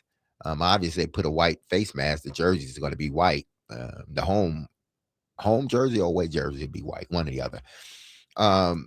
But I wouldn't want to see a red face mask. I know they've done that in the past with the Oilers, that they had a red face mask, I believe. But if it's not white, which I really don't want to see, I would rather see the navy. If the helmet's going to be white and there's some navy in the logo. Now, if there's white in the logo with the white helmet, and it just all blends in together to me. I don't think anybody's ever had the light blue or the Titans blue, right, as a face mask. So your choices are really only 3: white, gray, red, or navy. So 4, right? Yeah. Because that's all within the color scheme. I had thought about gray until you just said it, but they did the gray a while. They did the gray on the Oilers helmet back in the day. They had the gray, but that was, but I don't think they're going to reach that far back. And maybe she does. Maybe she wants to implement some of the gray. I don't know. I know nothing outside of the jersey, the powder blue, whatever they've shown with the navy stars on there. I don't even know if that's the logo. I think my hope is for cleanness. Yes. Cleanness and not too much red, more navy than red. I'd be fine if they didn't have any red, but I think we know that there's going to be some in there. Oh, yeah. There'll be some red in it. Probably not a lot, but I can see, again, because it goes back to the Oilers days. The Oilers, they had the red stripe. My helmet that I wore my first 2 years, it was white with the red stripe. So if indeed they do have red in there, and it's a part of the helmet, I guess, the stripes, then again, it would have to be a part of the jersey as well. So you're talking about red, white, navy, and then powder blue. Well, Titan blue, excuse me. I don't know if all that would look good. That's too busy for me, man. I'm worried. If they put too much red in there, that it's going to be too busy, especially with stars involved. So we're going to find out in 2 days. But we've said our piece. The fashion Yes. police have spoken. I'm looking forward to it. We are looking forward to it. So when we come back, Chase McCabe is going to join the gang, and we will talk with Barry Trotz, Predators general manager. Gigantic game tonight in Seattle against the Kraken. This is a make or break road trip for the Predators, and it starts in Seattle, who hold the Kraken the second wild card position, 3 points ahead of the Predators as the night begins. Big one tonight. Stay up late. You can hear it right here on 102.5 The Game. You can watch it on FanDuel Sports. So get a little nap in this afternoon, and you're ready to rock at 9 o'clock tonight. And Chase will have the pregame starting at 8. So stay tuned. 5 o'clock hour coming up with Barry Trotz here on 102.5 The Game.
Hour number 3 of D-Mace, Vingan, and Donick here on 102.5 The Game. Chase McCabe alongside Derek Mason and Willie Donick. I feel like we've done this way back when. Pleased to be on with you guys for the rest of the show as Willie's in Seattle. D-Mace is at the studio, and I'm in parts unknown. So that's just how things go. How we doing, fellas? Is it a secret location, Chase? Is that what we're talking here? It is. It is a double secret location. We'll go with that. Like the Batcave. Yeah. Triples. That's where pregame is going to take place from later. But let's bring in Predators General Manager Barry Trotz, who joins us now, and he's presented by Green Ventures Landscaping and Gary Force Acura. Barry, you don't get Adam this week. You get me. How you doing? It's a pleasure, actually. I feel real good that's a change. Well, we'll see. Hopefully. Please rock that for Adam. We'll I hope Adam feels better. I don't wish him any ill will for sure. Yeah, absolutely. Well, let's start with before we get into tonight's game and the season. Let's start with the trade deadline. You did make a lot of moves, but I know people have been asking about maybe some moves that you didn't make, and you addressed that some in your press conference, and you were very honest with us all along of to move a Ryan O'Reilly, a Steven Stamkos. Obviously, Stamkos had the trade protection. You were kind of treating O'Reilly as such. You really had to have your socks knocked off. Apparently, they're still on. So what kind of conversations did you have leading up to the deadline about those guys? And ultimately, what led you to keep them and then have the conversation with them of where the team is going moving forward? Well, I think obviously I've been as straightforward with everybody and transparent with not only our players but also with the fan base and all that. Is that we've got a number of young players. We're going to get them in the lineup, and I knew that this trade deadline that I had to get some assets, which I think we got good value on the players that we did move. Everybody from Stastny, which was a couple months ago, to the trade deadline with all the players. Obviously, with Ryan, we got a couple teams serious conversation. Worked with Ryan and his agency and kept them informed. And at the end of the day, we weren't able to get a deal that, not like you say, knocked my socks off. I think there were some really decent offers, but at the same time, they didn't knock my socks off at the time. We had a value set for Ryan, and we knew where we were in the standings, where we were, how important he's been to our team and to the young guys. So it was one of those where we had some serious talks, but didn't get it over the finish line, or weren't able to pull my socks off, put it that way. And then obviously where we were with Eric Holla was the other UFA. There were some talks. We had some really decent offers, I would say, fair offers. At the end of the day, where we were, 3 points out, and this team has battled back. I think it's really important that we have to balance how important it is for our young guys to be in a sort of a playoff race. We're trying to chase it a little bit, but at the same time, you want to see how they respond. And we moved enough assets out where our organization is really lean right now in terms of pretty well all the players that we want up, especially at the forward position, are all going to be up, and we're going to get a long look at them and see if they can drag us into a little closer into the playoff race. If not, they will be playing in meaningful games, and we'll get a really good evaluation and on them for the future, but also developing them at the next level, at the NHL level, which is part of the process for these guys. I know things can obviously change, towards the draft, and then with the new GM, they might look at some things a little differently than you look at them, which is obviously how things can go sometimes. But you mentioned having conversations with Ryan O'Reilly, with Steven Stamkos, with Roman Josi about the direction of the team and where the team is. I got the sense that they are bought into helping you and helping the coaches develop, not only keeping this team competitive now, but developing what's next. Is that an accurate assessment? And how much does that mean for the Predators moving forward, that you have those veteran guys that are willing to be a part of developing what's next? I think it's really important. It tells you the quality of people that we have. I mean, going forward, you want, who's carried our team this year. It has been those guys. It has been the Ryan O'Reillys and the Ossies and the Forsberg and the Stamkoses, and they've carried us this year, and they've been absolutely fantastic with our young guys. I mean, that downstairs and I'm meeting with the coaches and just seeing how some of the young guys are observing how the older guys are taking them under their wing, seeing how they're preparing, even some of the older guys. I mean, the Sammers and those guys, I think they're preparing different. They've taken it to the next level, not only for, having success but they know that where they are in their careers, they know what it takes to be successful and know what they have to do to continue to be successful, and they're taking it to the next level. And the young guys are taking notice, and the young guys are dragging the young guys along. So you look at the development of two players in particular, Luke Evangelista in the last year and a half. You look at Matthew Wood this year. He's made some really big strides, and he's been all in, even when he's gone through some struggles, gone to Milwaukee, come back. Even with the shortage at center ice that we do have, and, we'd even be shorter if we didn't have Eric Halla or O'Reilly. He stepped into the center ice position and is doing a really good job for us. He's played it a little bit in the past, but, his bread and butter has been on the wing for most of his career. So it's a great development tool. They're responding, and the veteran guys have been really, really solid. The one area we really didn't touch a whole lot, I shouldn't say that, is really on the defense. We kept our defense pretty stable and kept our goaltending stable. And I thought going forward, that is going to be really key for us and for the young forwards that we're bringing in.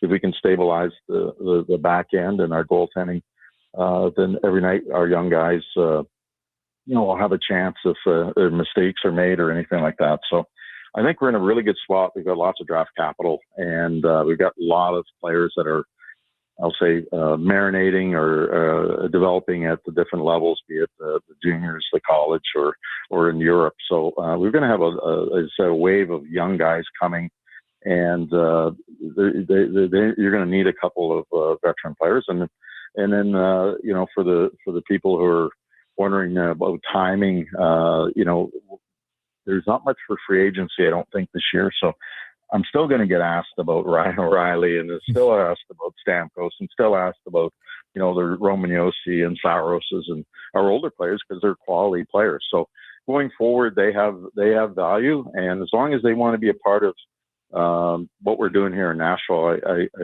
I really want them to be a part of it.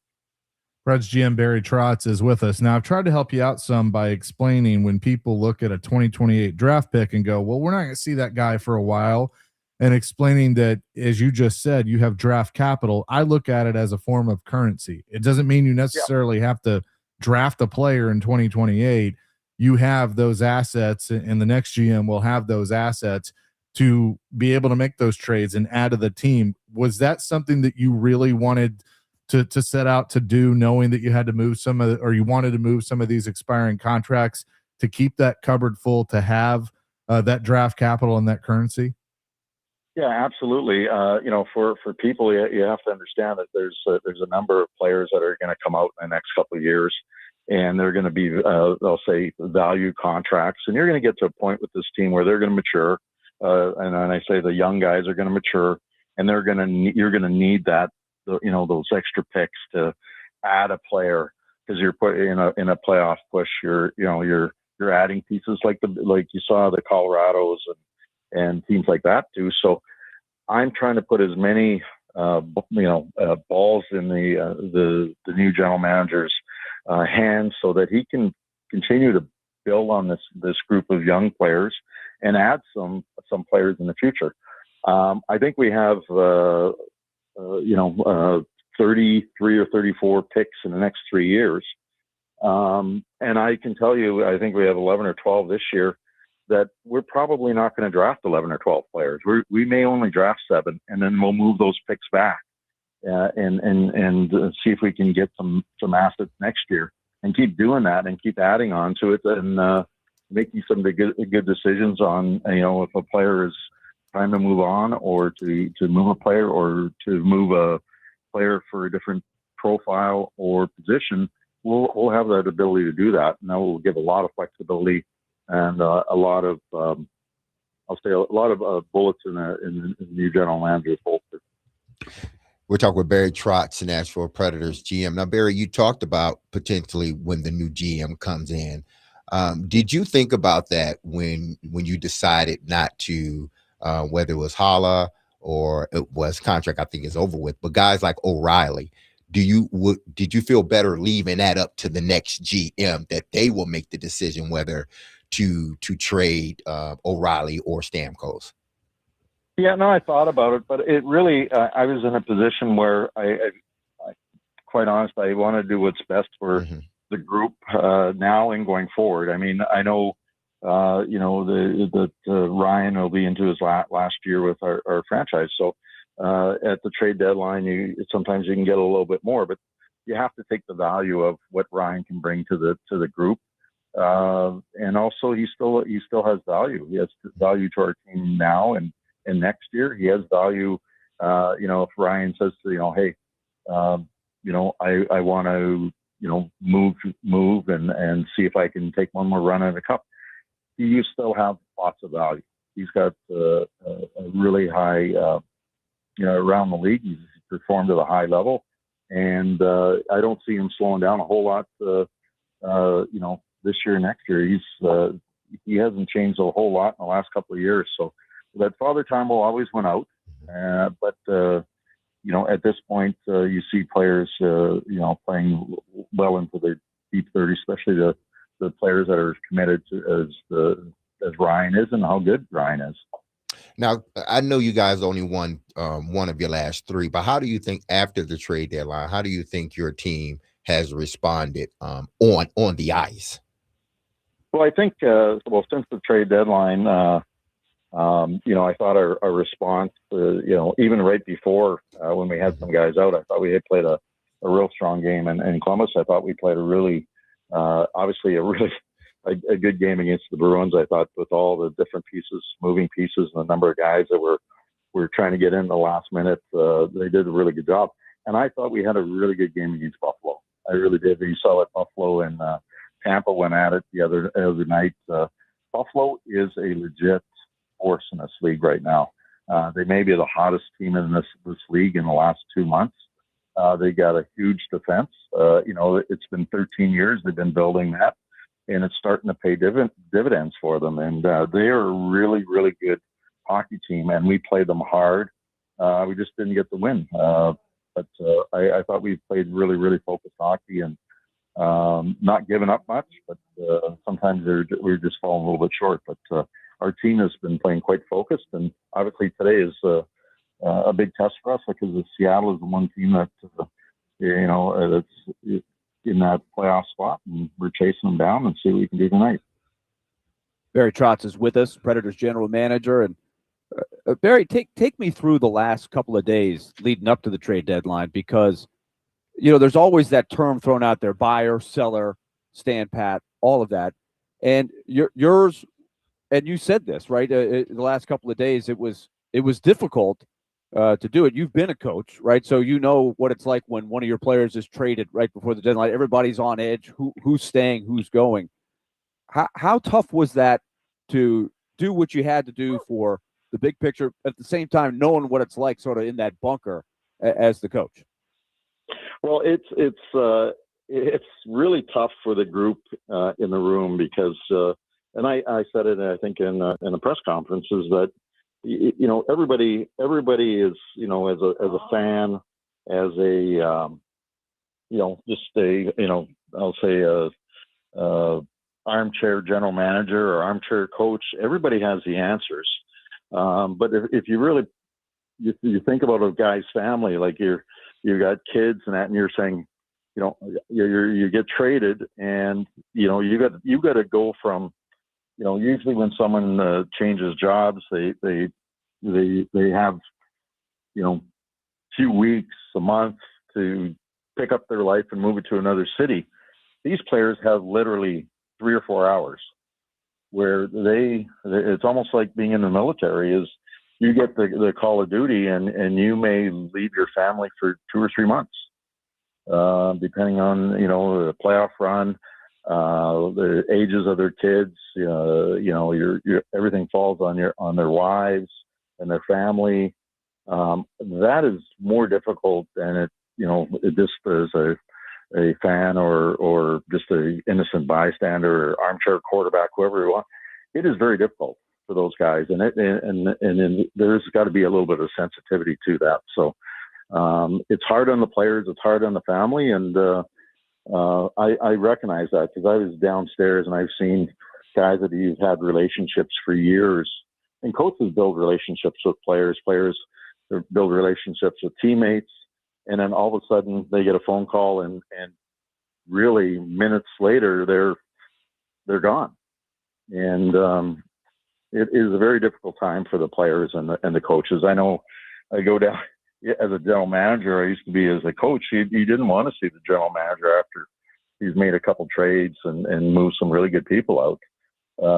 You usually give them the death stare, and I think I had a couple death stares the other day. So, but our coaching staff has been really, really good this year. I mean, I can't where we started and where we got to.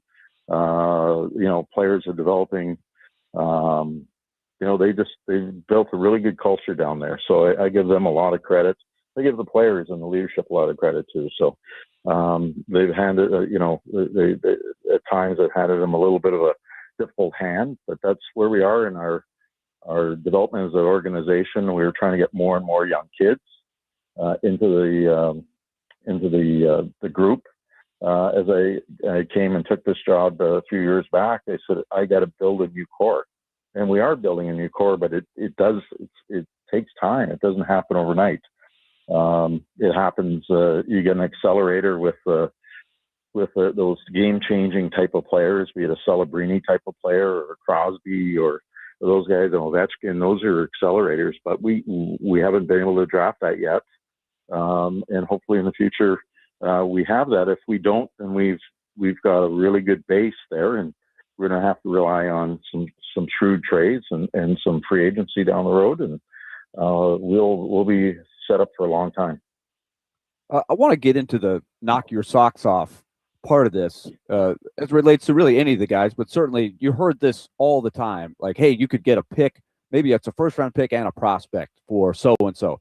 But around the league, Barry, I didn't see a lot of teams give up the quote prospect. When I say prospect, I'm talking about somebody who's already developed that you have a really good idea is going to be a piece for you. Is that fair to say? Like, was that kind of something that might have been the type of thing that would knock your socks off? But I didn't see anybody around the league give up players like that. No, it's very difficult to give players that are already on their way in, into their development. You draft a player and he's 2 or 3 years into his development. He's going to be a really good player. And, those type of players are hard to get. I mean, people forget sometimes, the team, I'll just use Colorado. They look like a really strong team. I could get their first pick for O'Reilly, but it's probably could have been could be the 32nd pick in the draft. And the 32nd pick is not necessarily a game changer. You're going to probably get a decent player, maybe a good player if you have a little bit of success and identify the right guy.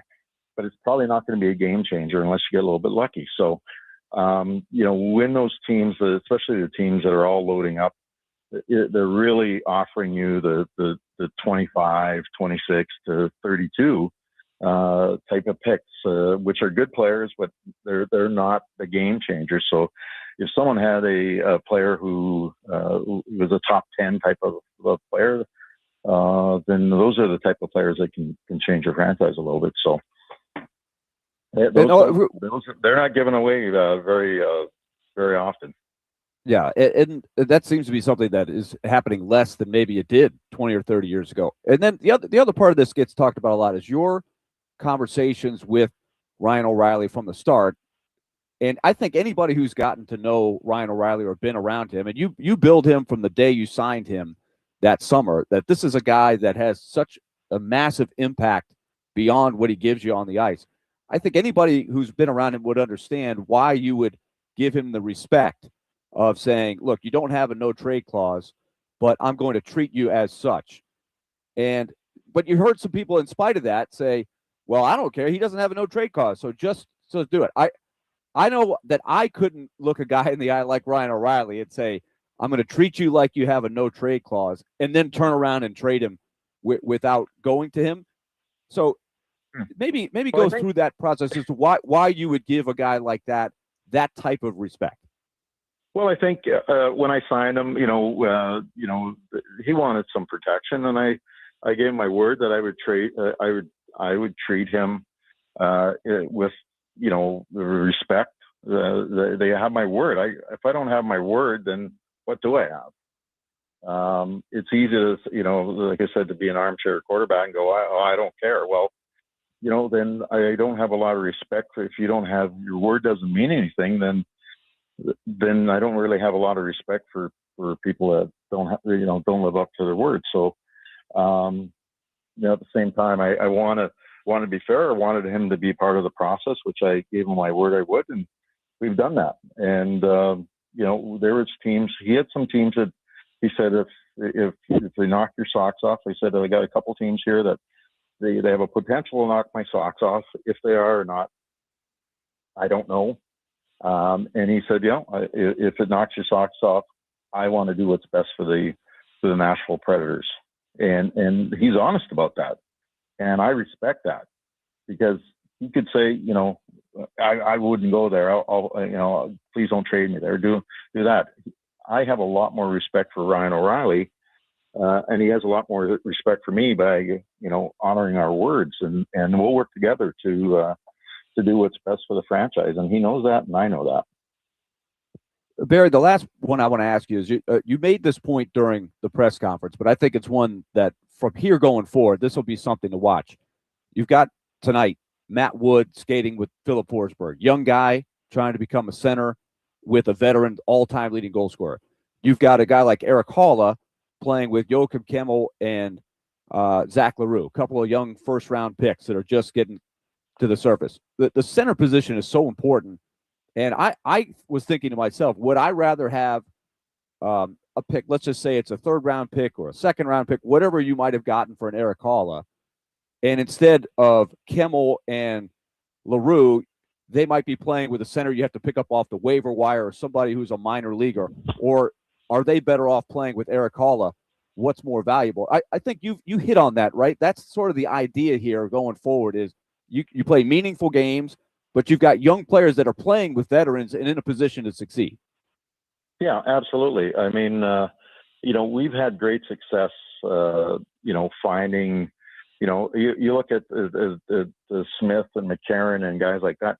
Those guys, Mike McCarron was a first-round pick. Didn't have great success. We picked them up. I think we made a trade a few years back. I think it was Laurent Dauphin might have been the pick. Yep.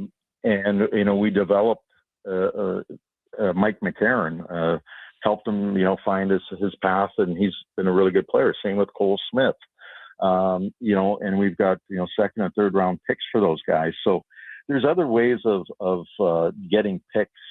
And when you value what we're trying to do with our young guys, giving them a veteran so they have success, so they can, Kemmel can play with a veteran player, help them out, and maybe have some success at this level. That's part of development. That's an important part of a young player's development, is having success. One of the things, if you want to kill a player's career, is make sure he has no confidence and has no success. And we don't want to do that. We've put too much time and energy into these players. To not help them out would be that would be something that we would not want to happen. We want to give them the best opportunity to get some confidence, to have some success, so they can be really good players for a long time for us. Barry Trotz, Preds GM, is with us. Barry, appreciate the time. It's good to talk to you. Thanks for breaking it all down for us, and good luck tonight in Seattle. Let's get those 2 points. Absolutely. Thank you, guys. Absolutely. Barry Trotz, Preds GM, who joins the show every Tuesday at 5. He's presented by Green Ventures Landscaping and Gary Force Acura. We'll break down some of the things he said and look ahead to tonight. We'll have one more segment with Willie here on DVD 102.5 The Game.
D-Mace, Vingan, and Donick here on 102.5 The Game on this Tuesday. Chase McCabe in for this 5 o'clock hour alongside Derek Mason and Willie Donick. Well, I'm in my undisclosed location. They're in different locations. Are you in some bunker, man? No, I might be. Oh, I can't tell you. I mean, that's super deep location. That's right.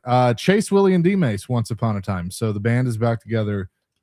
Good stuff from Barry Trotz. And look, I mean, you guys know this. He's with you every week. He's been very transparent.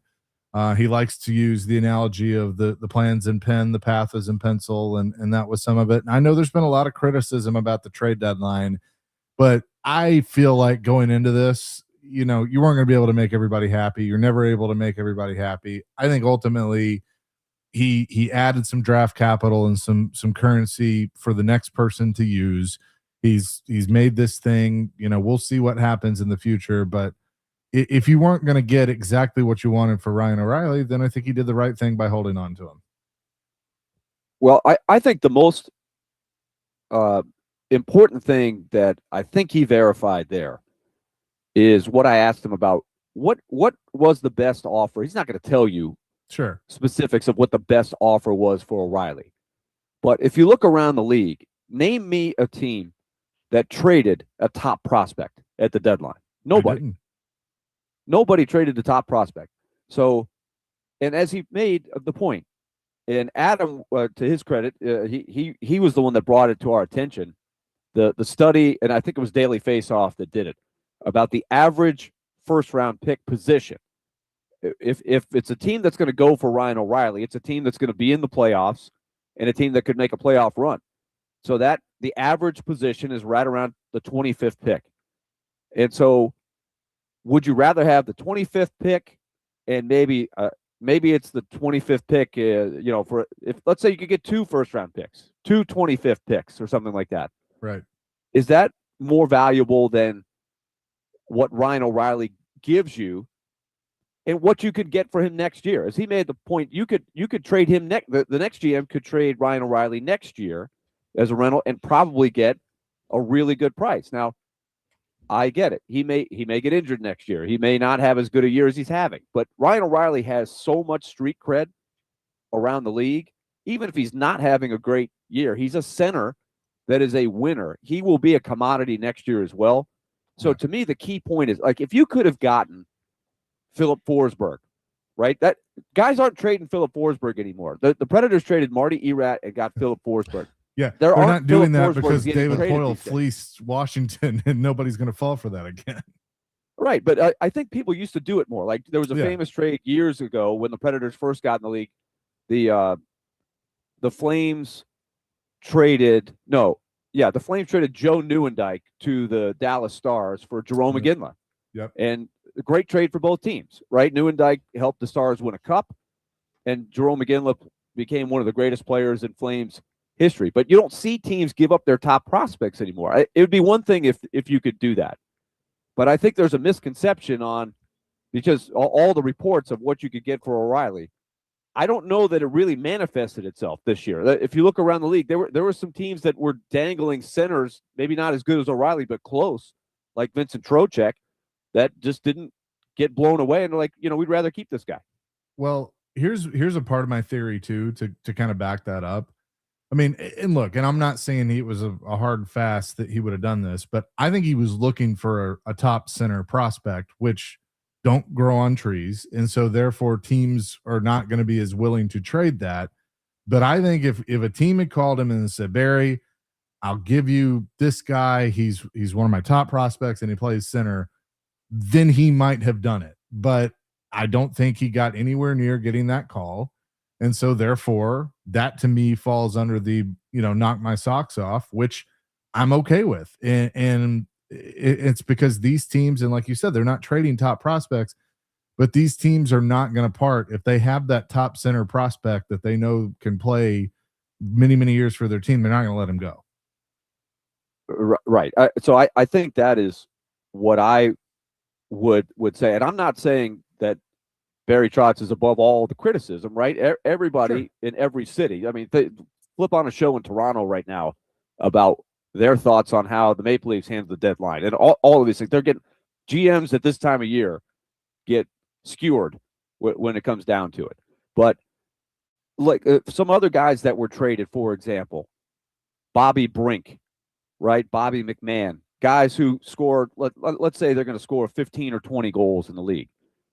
And if these are the kind of guys that are on the trade block, aren't you hoping that with this pretty wide pool of Matt Wood, Zach LaRue, Reed Schaefer, Joachim Kemmel, all these guys, first-round picks, that they're not all going to score 15 or 20 goals a game or goals per season, but you hope within that group there's a couple of guys that turn out to be a Bobby Brink or better, right? So you already have these guys, and you mentioned a key point. None of those guys are centers, right? Nobody's trading good, young, up-and-coming centers. It just did not happen. So you have to be very cognizant of that when you're making decisions on O'Reilly and Hall, guys who are holding the fort at center right now and giving you time to find those guys, like Brady Martin down the pike a couple years. Hopefully he's a piece. David Edstrom, who's not ready yet, he's only 20. Somewhere down the line, hopefully he gets into the center position. What happens with Fedor Svechkov? These are all things that they're trying to find out right now. And, by the way, if it hits, maybe you find yourself with a chance to still make the playoffs here. And if you don't, then you know that much more about this pool. I thought of Derek, when you brought up and Barry was talking about the human element part of it, of, you got 5 minutes to pack essentially, and then you get traded. And Derek, I know you were only traded once in your career, but you obviously went through it when you left the Titans and went to Baltimore, and, Marcy and the kids you're figuring out where you're going to play. Then they got to figure out where you're all living and all that stuff. So you certainly can relate to that, especially doing it now in the middle of the school year. Yeah, it's hard. And Barry was right. It's you don't get this grace period to say, okay, let me make sure everybody is taken care of. Let me do this, let me do that, and then I will go to my next team. No, it's okay. I've been traded. What time is it? Oh, I need to be there by tomorrow by 12 noon. Okay, I'm on a plane. Or I need to be there today by 3 p.m. Okay, I'm on a plane. There's no grace period. So that can be hard. That's why my question was to him, how did it, even though they've only won one out of the last four and the other three were tough contests, but how did he feel his team, even with the losses, prepared, and how did they play? And he felt that they played tough, they played hard and physical. They just didn't get to win. So because when you start extracting people from a team, you sort of lose some of that chemistry. And I'm sure that the guys that they did trade away, they were entrenched in that chemistry with the team. And then you remove those guys, and he talked about it, not being able to bring guys up because of when you traded them. All of that affect players. I will say this, and I didn't have a chance to ask him about him, but Willie, I have been really impressed with Ryan Ufko. I was like, oh, I'm going to enjoy watching this kid. And look, I just need to point out, you know what number he's wearing, Derek? It's a good number, 85. 85. I'm just saying there's got to be something to that. But 85 and alive. There you go. But Willie, he mentioned that he didn't really do much to the defensive core except for trading Nick Blankenburg. That does open the door for a Ryan Ufko, who I think has drastically improved since the last time he was here. I think the net result of trading extremely popular role players like Blankenburg, Cole Smith, Michael McCarron, Michael Bunting, those guys are great team guys. And Barry Trotz, you could feel it in his voice talking about how tough that was, especially having those guys have to go to their family because they wanted to stay. This is another overreaching thing. Tuesday night was tough. Oh, well, and to me, if you could have a do-over, that would be my do-over. Yeah. Is that the timing? What they could have, I wish in a perfect world they could have waited past that game or did it on an off day or even wait until the day of the deadline to do it, because that really hurt them in that one particular game. But the hope is that Ryan Ufko someday, can he be better than Nick Blankenburg? We don't know. But I think Ufko can show you in these couple of games that he makes some plays. He's got a similar skill set. Maybe his upside is higher than Nick Blankenberg, who's an undrafted overachiever having a career year. And I mean, I am a huge Nick Blankenberg fan. How could you not be? And that guy has earned himself probably a regular job for a while. But could Ufko be better in time? We'll see. Same thing with like Kimmel versus a Bunting or a Zach LaRue and a Cole Smith. These are the things they have to find. A Reed Schaefer, can he give you more down the road? That's what we're going to find out here by doing this. And it might hurt their chances of making the playoffs in the meantime, in the short term. But if you could have your cake and eat it too, if these guys can respond, maybe that's the best way to enter the playoffs instead of saying, hey, we have a veteran team that just is good enough to play in the playoffs, and they're going to be a major underdog against Colorado. Well, I'd rather be a major underdog playing guys that are just getting started if I'm going to go in there. So I think that falls in line with what the approach was in this kind of we sold some guys, but we didn't trade 7 guys. Like I don't name me a team that traded 7 guys. If you traded Stamkos, Haula, and O'Reilly, that's like a third of your roster. Nobody does that. Yeah. Well, and I look at it like this: if they make the playoffs this year, using the cake analogy, that's the sprinkles. I mean, that's what, you'd love to do it. You'd love to see him make a run. You'd love to see an upset. You never know what'll happen. You see it all the time. But I think selling off some expiring contracts, getting some draft capital, making this a little bit better for the next guy, that was the right thing to do. So we'll see what it looks like moving forward. Willie, I know you got to go. It's going to be a late one back here in Smashville, but enjoy Climate Pledge Arena and 2 points. I know you're going to really contribute, but we need those 2 points. Willie, we need them. Come on, man. Hal always gives me crap about saying that. He's like, I'm not playing. I'm like, I know, but you're important. We'll do my part. I know you will. Thanks, Willie. D Mason and I will come and wrap things up next. I almost said Chase and Big Joe. I knew I was going to do that. It's DVD here on 102.5 The Game.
D-Mace, Vingan, and Donick on this Tuesday. Chase McCabe in for Adam Vingan. Derek Mason with us at the studio. David Janes as well. I'll have pregame for you coming up at 8 o'clock tonight as the Predators are in Seattle to take on the Kraken.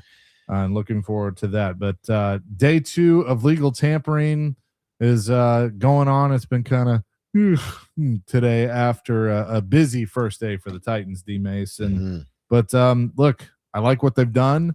I'm curious of what happens with Trey Hendrickson as he's still out there. But one thing I wanted to run by you is I've looked at a couple of mock drafts that people have put out there post free agency. And I have now seen a couple of people turn their attention to Carnell Tate, wide receiver from Ohio State, going 4th overall to the Titans. Do you like that, or are you still on the love train like I am? No, I'm on a love train. I've been there. I hooked it up, and it's ready to go now. If they are going to, if they're thinking about getting Carnell Tate, I think they should move down, and that needs to be something that they keep definitely in house, because you want to try to leverage, someone thinking you may get Jeremiah Love when in fact you want Carnell Tate. So they move up to that spot. You move down, still get your guy, plus you get some picks as well. But I think Jeremiah Love fits this offense. I think he takes this offense to another level. I think this offense now, it has the potential to be a good offense. There's really, when you look at this offense, Chase, there's really no playmakers, like no explosive guys. DK, I think he will be. He's shown it on special teams. I'm sure they're going to add him some more and more. He's going to develop some more. But when you look at this offense, they don't have that wow guy. Like, man, that guy, they need one of those guys. And I think the way they're putting their offense together right now, if you put a Jeremiah Love into this offense, I think he's that spark plug that you need, that takes your offense from being possibly middle of the road, maybe a little bit lower than that, to one of the better offenses in the National Football League. And then, we talked about, potentially how can that take pressure off of, Cam Ward? Well, it takes pressure off of Cam, but more importantly, it takes pressure off of Brian Daboll as a play caller, because you got a guy that can, any play you call, pass or run, this guy can get you what you need. So you're not as much worrying about, well, who am I going to call for this specific play? You think, okay, I got the guy. Now what play am I going to call?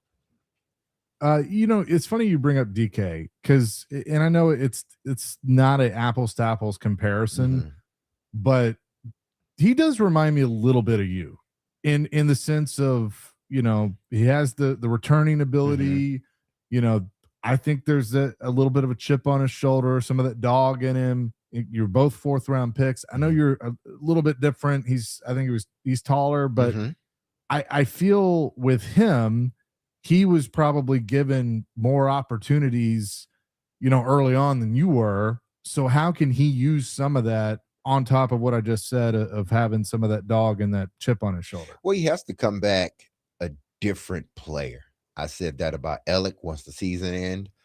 You got to come back as a different player. You're not that rookie coming in anymore. You got to come in showing that you are developing. That year, from year 1 to year 2, that is a huge step, because not only have you gotten a feel for this league, but also you got if you're not injured, you have a full off season, NFL off season to work on yourself and only yourself. So if you don't come back a much better player than what you left, then you're doing your own self a disservice. Alec needs to come back he needs to sort of retool his whole game. I think he needs to become stronger. He needs to use that physical presence that he has and be a dominant X receiver, or is he the X? Yeah, X receiver. And then DK has to come back showing everybody that we know he can return punts. Everybody knows he's a hell of a special teams guy. We don't know what he is as a receiver. We just don't. Right. We've seen some spurts here and there, but we don't know what he is as a receiver. He needs to come back with the focus and the mentality of I'm a number one receiver. That's how he has to come back. And if he doesn't come back that way, then he's going to end up falling behind whether they draft a receiver or the receivers that are on the roster right now. So he has to come back with a different mentality. I think I was a more polished receiver my first couple of years than DK is. And that goes from because of my coaching in college. I had Nick Saban. I had other guys, coaches that had coached in the NFL. So I knew exactly, they taught me or what to exactly look for when you get to that level. He just needs to be a much polished receiver. I think once he does that, then he's going to be one of those guys that you just don't take off the field. Yeah. It's funny too. Like there were a few people that kind of said, well, should they have gone after Mike Evans? I like Mike Evans. Mm-hmm. He's a heck of a receiver, but that to me would have been just like, are you getting Carl Pickens? Or are you getting Yancey Thigpen? Like what would you have been getting there? I would rather see them put time and effort into the young guys they have. I got no issue with Robinson, but put time and effort into the guys they have and the guys they're going to bring in instead of, maybe overpaying for a guy over 30. See, if they would have gotten Mike Evans, I wanted Mike Evans 2 years ago. They didn't get him. 2 years ago, I would have gone for it. Exactly. So you didn't get him, so you move on. You're not a team that just needs Mike Evans. Like we need that veteran guy that we ain't looking for him to be all world number one, Mike Evans, but we need him to be a good 2 because he's that last piece that we need. Well, the Titans are not there. So for me, if you're all about draft, develop, and retain, well, you just brought a 30-something-year-old who probably has maybe 2 more years left. Really? You're going to bring him in a situation where you really ain't ready to compete for a Super Bowl or really, truly right now compete for a playoff spot. You're going to bring him in and stunt the growth of your other guys behind you, your young guys that they have shown promise. Both Alec and DK, they both have shown promise. So you're going to bring a veteran guy that you're only going to really have for a year, maybe 2 if that. Yeah. Stunt the growth of those guys, but you're talking about but you would have said that you were about drafting, developing, and retain. Well, you're not if you bring in a Mike Evans. I'm happy they didn't. He goes to San Fran and can finish out his career, but they need to develop these guys that they have. I agree. D-Mace, it's been a minute. It was good to have you in, man, for an hour. It's pretty cool. Yeah, it was fun. I'll be back at it in a couple hours for Predators pregame starting at 8:00 here on 102.5 The Game and the gang. Hopefully Adam is feeling better, and we'll be back tomorrow, and Willie as well after Willie does what he needs to do to help the Preds get those 2 points. So we'll see what happens. But it's been fun hanging out, and appreciate David as well. And we'll talk to you. I'll talk to you tomorrow at noon. Be loved. Love on your people. Have a safe, blessed, and wonderful day. I love you. The team loves you. You hear that music? Don't you forget about us, because we will not forget about you. Thank you again, Chase, for filling in for an hour, helping us out with Barry. And Adam, get well soon. We love to have you back, but you got to get well first, okay? So peace, and I love you.